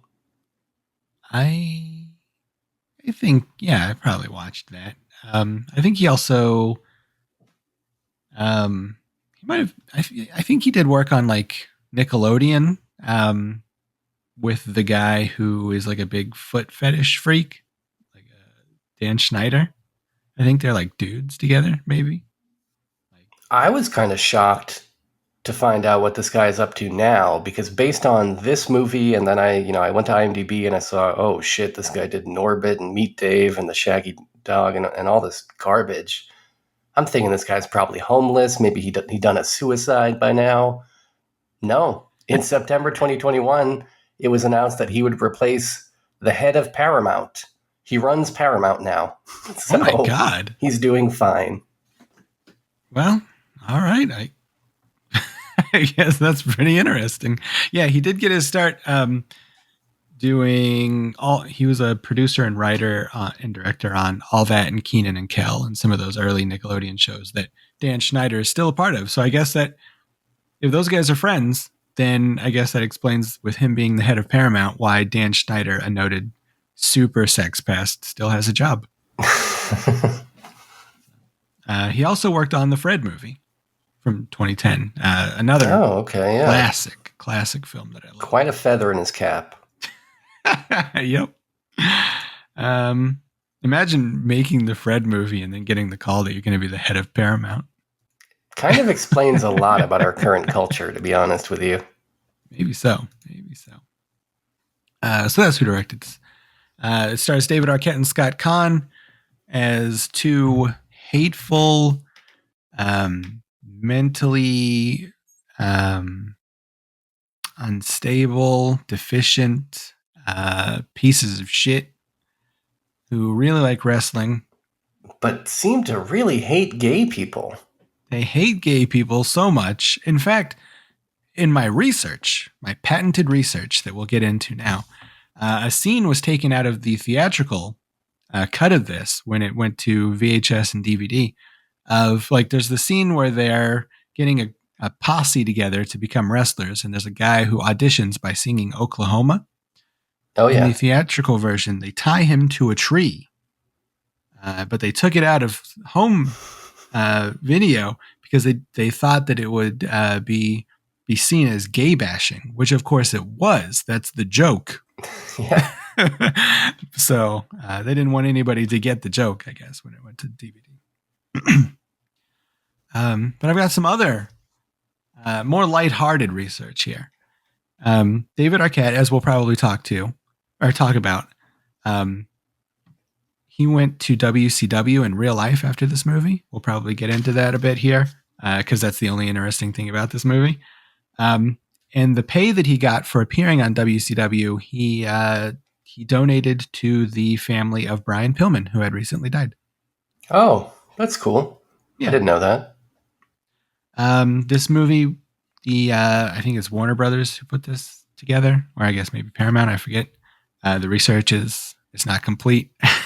They approached WCW because wrestling was very hot at the time, and WCW accepted their invitation to do this movie because WCW was floundering at the time in the ratings and stuff, and they thought that this is the thing that would kickstart them back to being on top of the wrestling game. Which, I mean, not a bad concept in general. Like, I think we saw that before with Andy Kaufman, that wrestling kind of takes place in its own little world. And whenever you can attach yourself to a big media machine, I think do it, bring those eyeballs to wrestling. Yeah. So, I mean, I get the intent. Yeah. The instinct is not wrong, but I don't know if that was before or after they read the script or what. Yeah. And then there's very little about this movie, the making of this movie, that I found. So my research is small, and mostly it's about like the meta stuff around the movie, because I didn't really find a whole lot. Oliver Platt accidentally punched Randy Savage in one scene in this movie. So there's that about the movie, I guess. But then later on, when David Arquette was fighting for the actual WCW belt in actual WCW, the pay-per-view, which was like the big culmination of his angle, that they filmed in, it was the whatever arena that Owen Hart died in, and it was the first time a wrestling pay-per-view had been held there since Owen Hart's death, and it was about a year later. So just cursed all around, this place. It killed not only Owen Hart, but it killed WCW as well. Very heartbreaking. Yikes. So that's really all the research. There's not a lot of research. I really wanted to find out why they cast Oliver Platt in this movie. And don't we all? There's nothing on the internet to tell me why that happened. So in this, these two aforementioned guys, David Arquette and Scott Conn, they're big wrestling fans. They go to see wrestling in their hometown of Wyoming. Their guy that they really like, Jimmy King, who is just Jerry Lawler. Yeah. Pretty much. Yeah. He, like, that's the first weird thing about this movie is, like, so much of it is shorthand for WWE stuff. Like, the main guy here is Jimmy King, who's just Jerry Lawler. And the inciting incident of this movie is that he's betrayed by his wrestling promotion and really beaten up during what he thought was going to be a worked match, which evokes the Montreal Screwjob, which was a WWE thing. And then on top of that, there's stuff like people mention at the very beginning of this, somebody being the people's champion, which was The Rock's catchphrase. Joe Pantoliano tells Jimmy King after he betrays him to rest in peace, which is the Undertaker's thing. And Ahmed Zappa refers to opening up a can of whoop ass on somebody, which is Steve Austin's thing. Like, there's so much WWE stuff in this. Like, I feel like they must have written the script and presented it to WWE, who passed on it. And then so they just went to WCW to make the same exact movie or something. I mean, if you want to give these guys that credit that they were doing that kind of research and they were that intentional about it, maybe. I mean, the flip side is just that they couldn't tell the difference between WWF and WCW. That actually makes a lot more sense. So then these two knuckleheads, they meet up with this wrestler who's been betrayed, and they train him to reclaim his glory. I mean, that's basically the plot. We'll probably get into different parts of the plot, but have you seen this before? Did you see this when it first came out? I had never seen this before. I was very familiar with this, of course, because I at the time I was watching a lot of WCW. Actually, I grew up a WWF kid, but then during the Monday Night Wars, we had this kind of situation where you had so much wrestling on, and it was all of varying levels of quality, I guess. So I was always in the position to flip over to Nitro if WWF was running a match that I found to be boring. And I would do that, fairly regularly. And at a certain point in time, I got an opportunity to write TV recaps for episodes of WCW Nitro. Every Monday night I would watch Nitro and tape Raw so that I could watch Raw later after writing my Nitro recap for onewrestling.com, this website that I was reading at the time. But so I was watching plenty of WCW in 99, 2000, leading up to this. And I remember, the promotions for this, like before even they got David Arquette to join, they were just talking about this all the time. And I was very hesitant because even from a distance, even as a kid, it felt like this is a movie made outside of the wrestling world that is trying to capitalize on it. And I know that these guys are not going to get it, that they're willing to kind of create this commercial for WCW on one level, but at the same time, I'm sure they're going to be goofing on it. I'm sure they're not going to get it. And, I was kind of offended that they had these non-wrestlers in these wrestling roles in the movie. Yeah, that's the most baffling part. I guess the Joe Pantoliano role, they wanted Eric Bischoff for that role where he would just be playing himself, which makes sense. But they fired him before filming started. And then they would eventually hire him back. But Oliver Platt, bringing in Oliver Platt to play this role, a 40-year-old overweight man who there's nothing intimidating or tough about him whatsoever. Yeah. To come into this movie and then beat up all the top WCW stars is such a baffling move. Well, and it's not even like the role calls for a dramatic actor or something. Like if this was The Wrestler, the Aronofsky movie, you're like, okay, this character has to go through a lot of stuff. There's a lot of heavy drama. Okay, maybe you get an Oliver Platt in that case.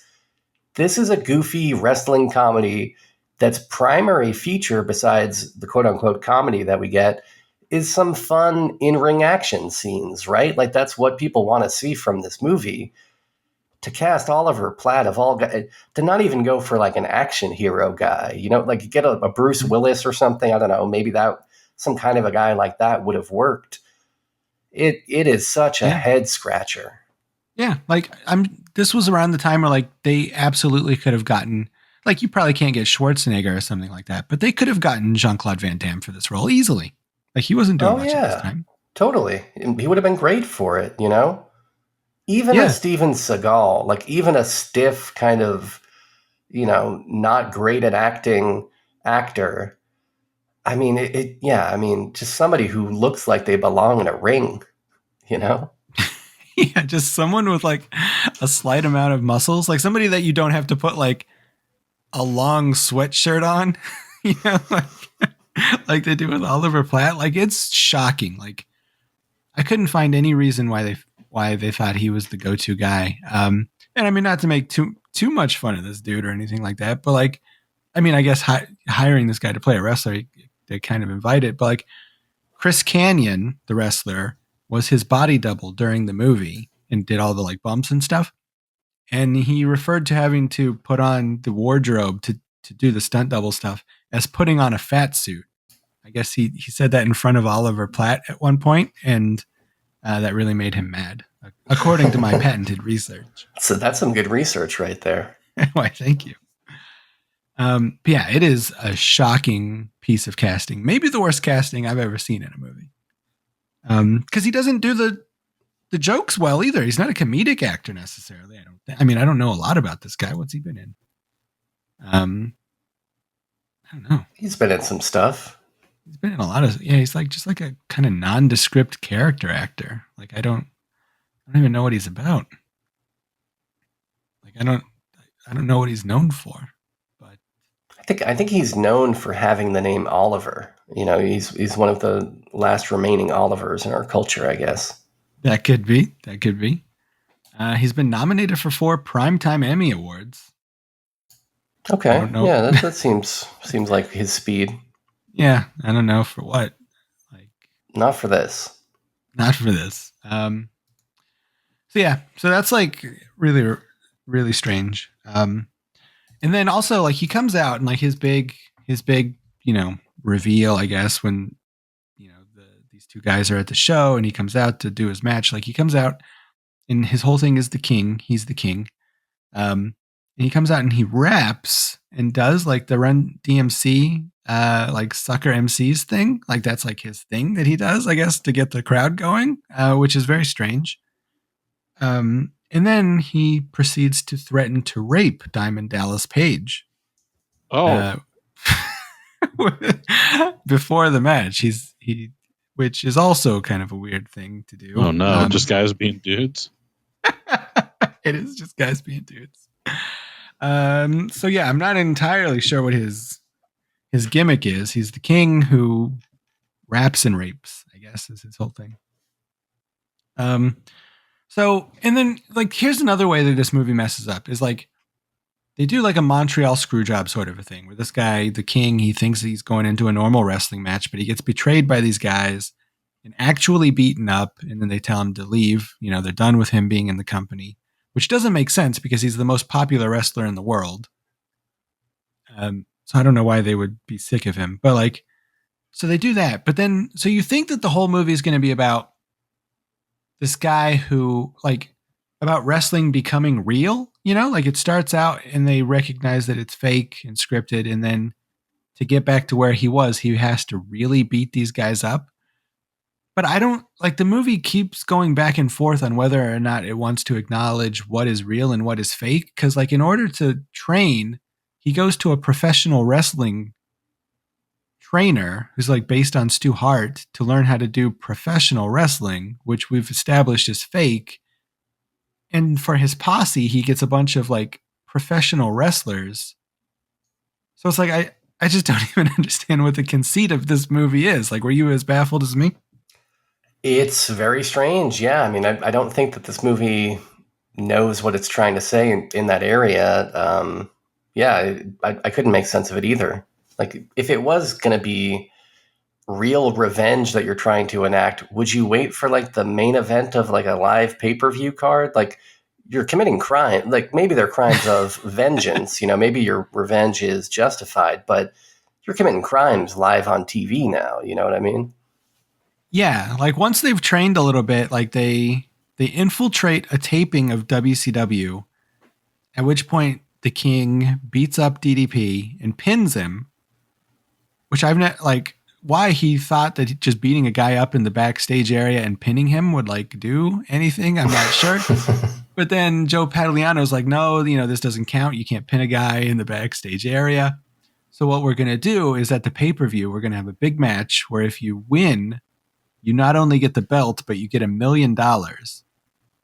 And I don't like if Joe Pantoliano really wanted this guy out of his company, why wouldn't he just call the police and be done with it? Like, why is he offering him matches and $1 million? Well, and if the king really wants the title, why doesn't he just create his own FTW belt? I mean, that's how wrestling works. You just create your own belts. That's true. And then you feud with Sabu for a while. Exactly. It makes no sense. I will say that I do love the Joey Pants character in this, you know, like his version of Eric Bischoff with the country and Western clothes and the long hair and just kind of his whole sleazy demeanor, I think is a lot of fun and really works. So whenever he was on screen, which is not a whole lot of this movie, he's probably got 5-10 minutes of runtime at the most. I was pretty entertained by him, but yeah, what was happening didn't make any sense. Yeah, he's fine. He's probably like the best person in this. There's also a great moment right at the end when DDP loses and Joey Pants is like arguing with somebody in the front row of the arena. The fan is wearing an Insane Clown Posse t-shirt very prominently, which I enjoyed seeing. Oh yeah, that person is actually Chris Kanyon, the guy who was Oliver Platt's. I didn't even recognize him. Okay, yeah. I found that out during my research. I got to get on this research tip. You find out a lot of interesting tidbits. Yeah. Also, during the course of this movie, David Arquette meets his favorite Nitro girl, played by Rose McGowan, who looks like she absolutely hates being in this movie. And then I found out during my research that she did actually hate being in this movie. She didn't want to do it, but she got like talked into it by her managers and I guess her landlord probably. Well, on that tip, you know, there is like the highlight reel over the credits of this, you know, like the Jackie Chan style, like outtakes. And one of those outtakes is the aforementioned Randy Savage getting punched in the face for real by Oliver Platt, which I'm guessing didn't really hurt that much. I'm guessing that probably hurt Oliver Platt's hand more than Randy's face. They don't give you the reaction shot of Randy, sadly. But another one of those clips is... Oh, are we okay? I just saw that it reconnected. Oh, yep, I'm good. Another one of those clips is her, and it's Rose McGowan and David Arquette in a scene. I guess it's the scene where they first meet. And David Arquette is like staring at her boobs and talks about how he can't stop staring at her boobs. And like he's like breaking from the script to keep talking about her boobs. And she didn't seem that hyped on it. I don't know. So maybe it wasn't the best working environment for her. Yeah, I don't think I watched the end of that blooper reel. I think I watched some of it and not all of it. So I did not even notice that part. I'll have to go back and see how upset she is. But yeah, she really plays this like she just does not care to be there whatsoever. To be fair, that is kind of her default face, though. That is true. Yeah, that is kind of like her acting style to a degree. But I mean, her character sucks. Like she is a Nitro girl. So like, I don't know how much Rose McGowan likes, dancing around in short shorts. Maybe she likes it, but like, so there's that aspect of it.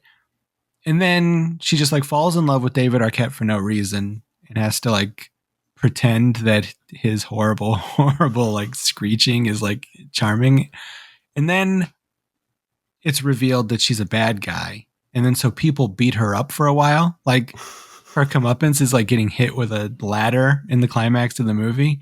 So it's like a really like kind of thankless, like really mean-spirited sort of a thing that happens with her character.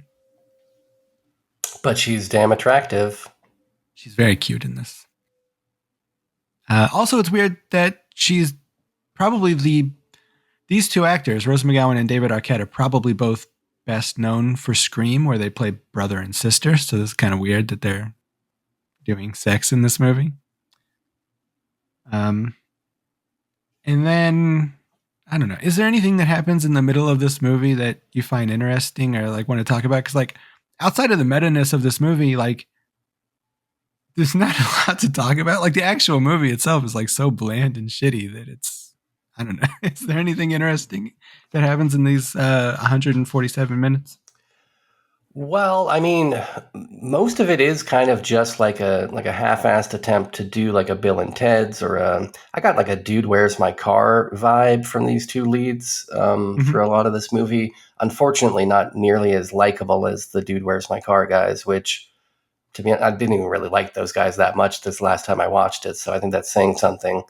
Yeah. But yeah, Kevin would hate this movie. Kevin would be so mad. He would be furious at all these weird kind of gay jokes in this, like even for a wrestling movie, which I expect a little bit of homoeroticism or, maybe even playful jabs at gay stuff. There's a lot in this. Like within the first scene, you got David Arquette shoving his own hand up his ass, and they're making weird comments about that, which leads to like the Mallrats stink palm gag, not the most original comedy beat in the world. But then, like in that same scene, you've got the part where the cop grabs Scott Caan's balls. The cop dad is like, "I'm just going to grab your balls for a while." Very weird moment. And then later on, even there's like, I forget what the beat is, but there's some beat where they're talking about gay stuff, like accusing another guy of being gay and then beating his ass or something. Like it's full of all this weird stuff. But well, they call the king. He's like wearing a wig at one point, and they go, "The king's really a queen." And then there's that.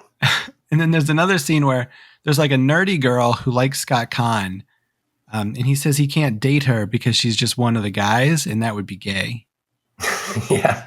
It's not even those moments. There's another one that I felt like was just a straight up hate crime on film. And I wish I could remember it, but I've already blocked it out of my mind. The thing that I did love from the runtime of this movie, though, is Martin Landau as that old-timey pro wrestling trainer guy.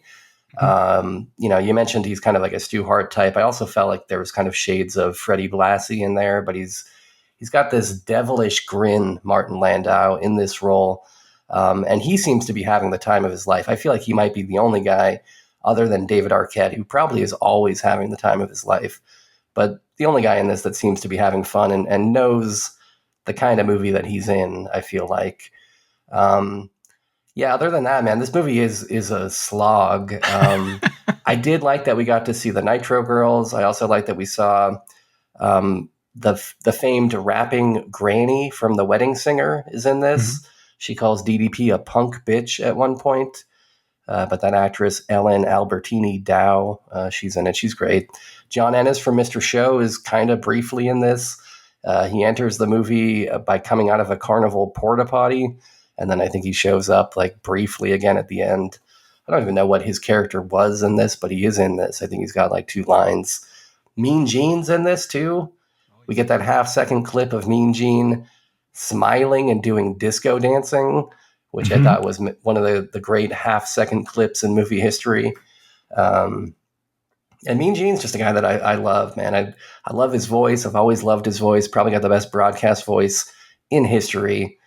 And I just kind of cherish the limited amount of time that we have with him in the film world.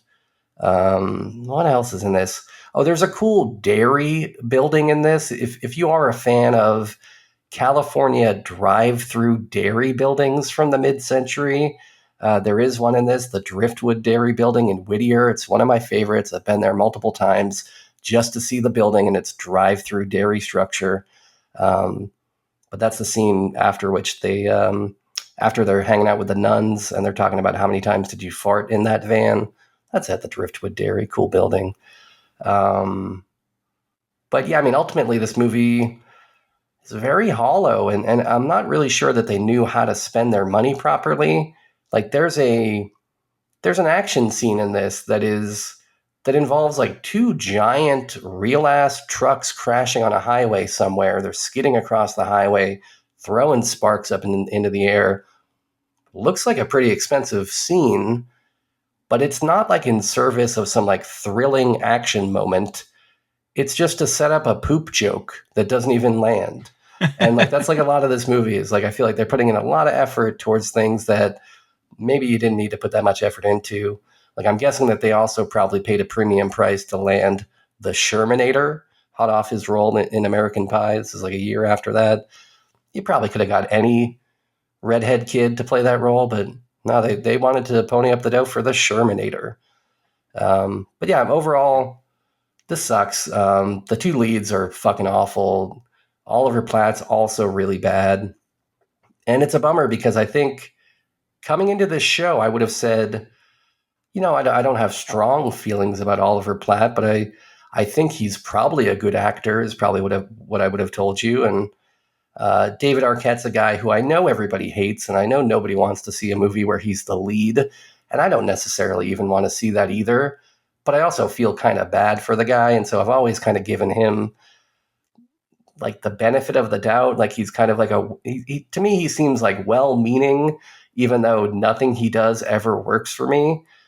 But this may be a bridge too far where I'm like, I can't even defend you anymore, David Arquette, after this movie. So it's sad that this movie has kind of tarnished their reputations with me. Yeah. I mostly like David Arquette. Like I like him as Dewey in the Scream movies, and I like that new documentary where he's a wrestler. But yeah, he's so bad in this. Like he's so shrill. Like he's just screaming. He's what, you know, like I hate, he's just hollering all the time. Like he's just yelling, like in place of being charismatic. Like he just screams and stuff. Yeah. And not even screaming words most of the time. It seems like just sounds. He's just directing sounds at the camera. Yeah. How did you feel about Ahmed Zappa being in this though, as a big Zappasman? I mean, he's one of my least favorite Zappas out of the 3 primary male Zappas. You know, he's my probably the 3rd favorite. So it was all right. His role was a little bit bigger than I expected it to be. When I saw that he was in this and he's credited as just cashier. By the way, that character has no name. This character that is debatably one of the primary villains in this movie, no name, just called Cashier. Okay, I was surprised that he was in it as much as he was. And it seemed like he was down to be like thrown around I think he did a couple bumps in there. Yeah. Well, he's in it so much that they got him to be part of the audio commentary on the DVD. It's Scott Kahn, David Arquette, and Ahmed Zappa. Oh, I didn't know that. Yeah, I didn't listen to it, but I own the DVD, so I did see that exists. I think you blew it, man, because I'm guessing that the DVD commentary might be the ideal way to experience this, even if you have never seen it before. I'm guessing having three guys like reflecting on it, and maybe hopefully they have a sense of humor about it. Maybe that might like soften the blow of having to watch this. Maybe so. And it was 2000 that the DVD came out. So like that was back when like people were still kind of like Wild Westing it when it came to audio commentaries, and they would actually like say meaningful tidbits and things like that. Like, so maybe it is good. Maybe there are some good stories. Maybe they explain why Oliver Platt, of all people, was cast as the greatest wrestler of all time. Yeah. And I get that he's like kind of being Jerry Lawler, and Jerry Lawler was like out of shape at this time, but he was also like 65 years old at this time. Like, and retired from wrestling. So, but yeah, I don't know. I guess that's everything to say about Ready to Rumble. Oh, one other thing I did want to say is that it's weird. Like the climax of this movie takes place in like this weird triple cage match where there's like a cage, and then there's a cage on top of the cage and another cage on top of that. And like each room is filled with like weapons and stuff. And it's weird that they would use that for this movie, because that specific match type was used twice in WCW history. Once after this movie came out that David Arquette was in. That was like the big match that he had with DDP and Jeff Jarrett to like blow off this entire angle. And then the other time it was like Hulk Hogan and like Lex Luger or something versus like a bunch of like random monster bad guys, if I remember correctly. And that's looked to as like one of the worst matches in WCW history is the time that this happened, because it's just like a big confusing clusterfuck of a match where there's 3 steel cages. So it's weird that they would pull that like weird, obscure match type for this movie, especially knowing that it was like a really bad match, but it looks cinematic, I guess. I don't know. I don't know what the rules are in terms of what was happening in the last 10 years of this movie. It looks cool. Like I do like the concept of stacking 3 cages on top of each other, but the way that it's used in this movie, just like everything else, is like pretty underwhelming, where, you know, you would think that there would be some kind of logical progression from one cage to the next, but they don't really do it that way. It's like they fight for a little while in the first cage, then they move to the second cage, but then they kind of like skip the third cage. I don't think they even ever go in that third cage, to be honest. Yeah, I don't think so. And then once they're at the top, the King does an attempted murder on DDP. Sends him right through to the mat. Which is, of course, evoking Mankind, because that's something he would do from time to time. Yeah. Well, you know, these guys knew WCW. It's very clear. Yeah.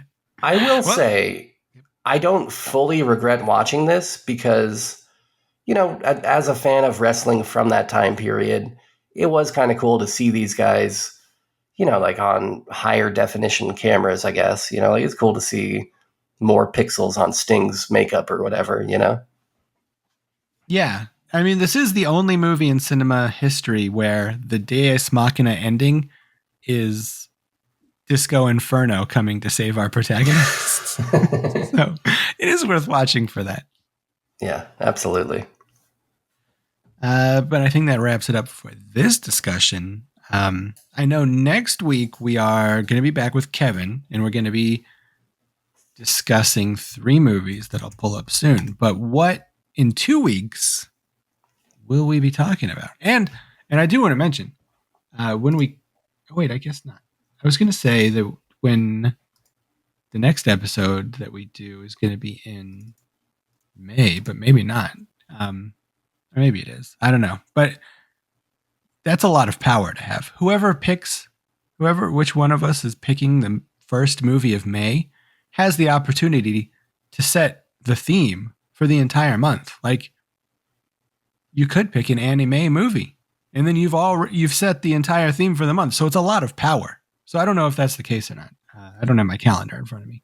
But anyway, not to put a lot of pressure on you, but you know what you want to do the next time we're here for the junk food supper?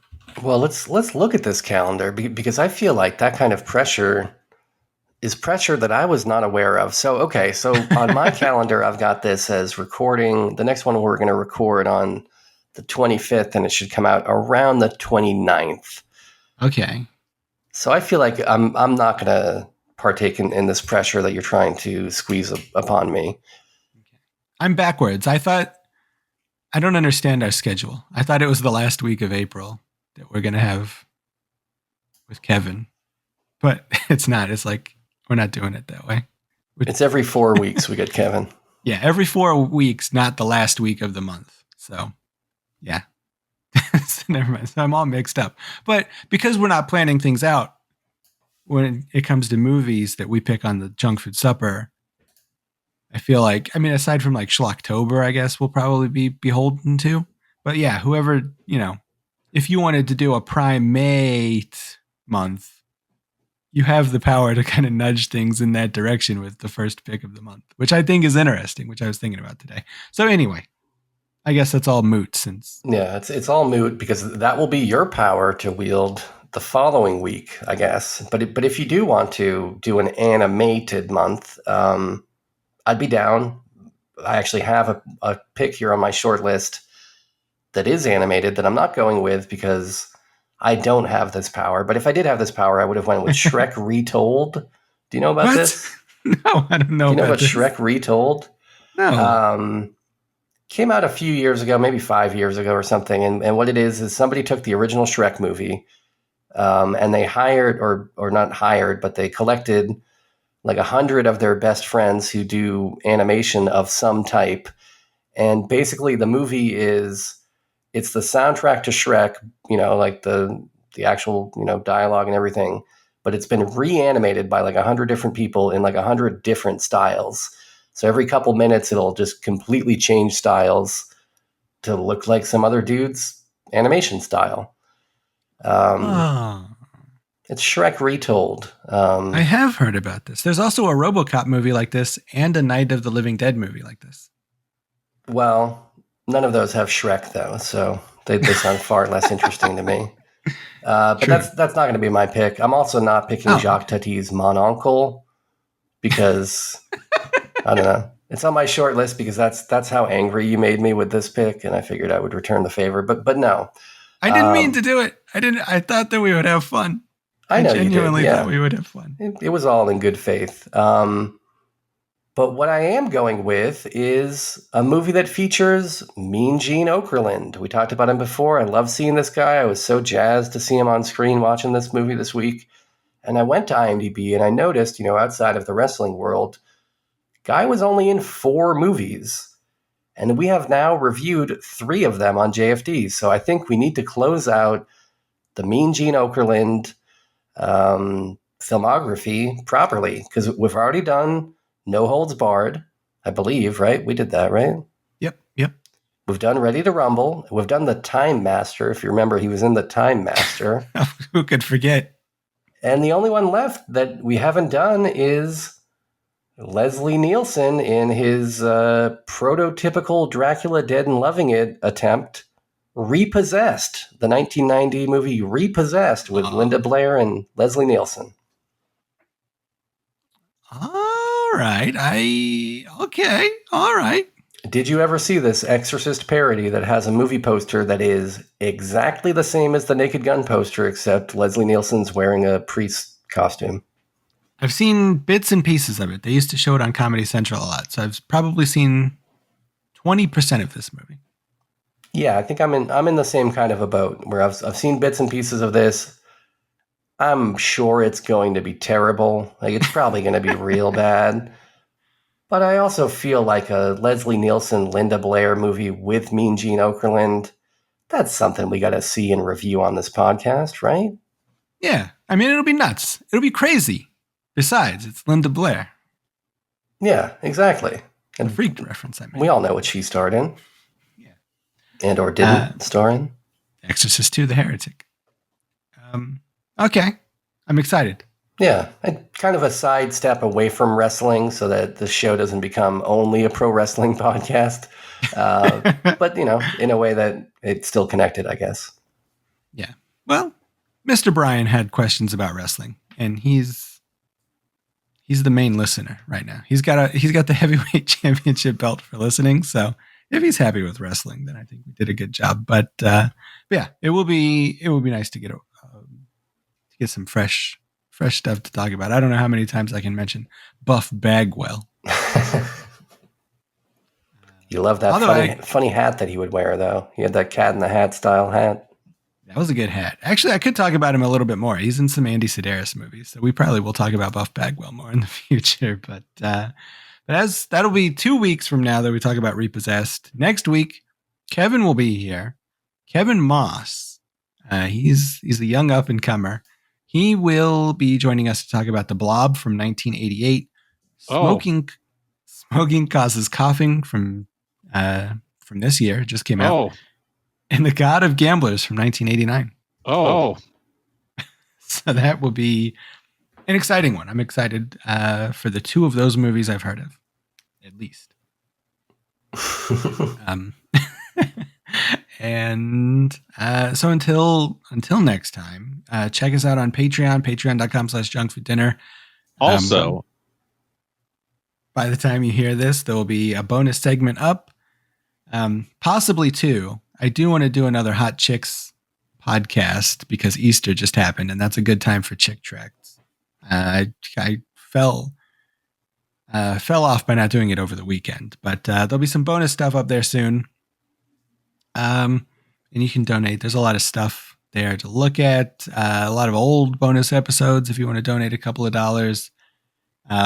Check it out. Also, if you are in the Discord and a Patreon, be sure to link your Patreon and Discord accounts, because then you get to join the secret channel where I think at some point, I don't know, I'm going to try to do something. I don't understand technology, Sean, but I want to try to do some sort of watch along thing. The kids have asked for it. I think we can watch a Dustin Ferguson movie together in there. So I think. Oh, very nice. So I'll try to figure that out. Anyway, you get to find secret stuff in the Discord if you link those two things together. Also find us on Facebook, facebook.com/junkfooddinner. Very nice.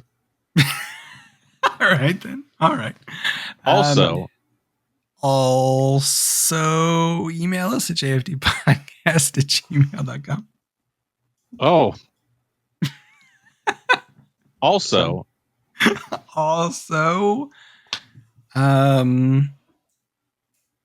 find Kevin Moss's band at Bandcamp, the Northwest Ordinance, I guess. Buy some of his albums if you want.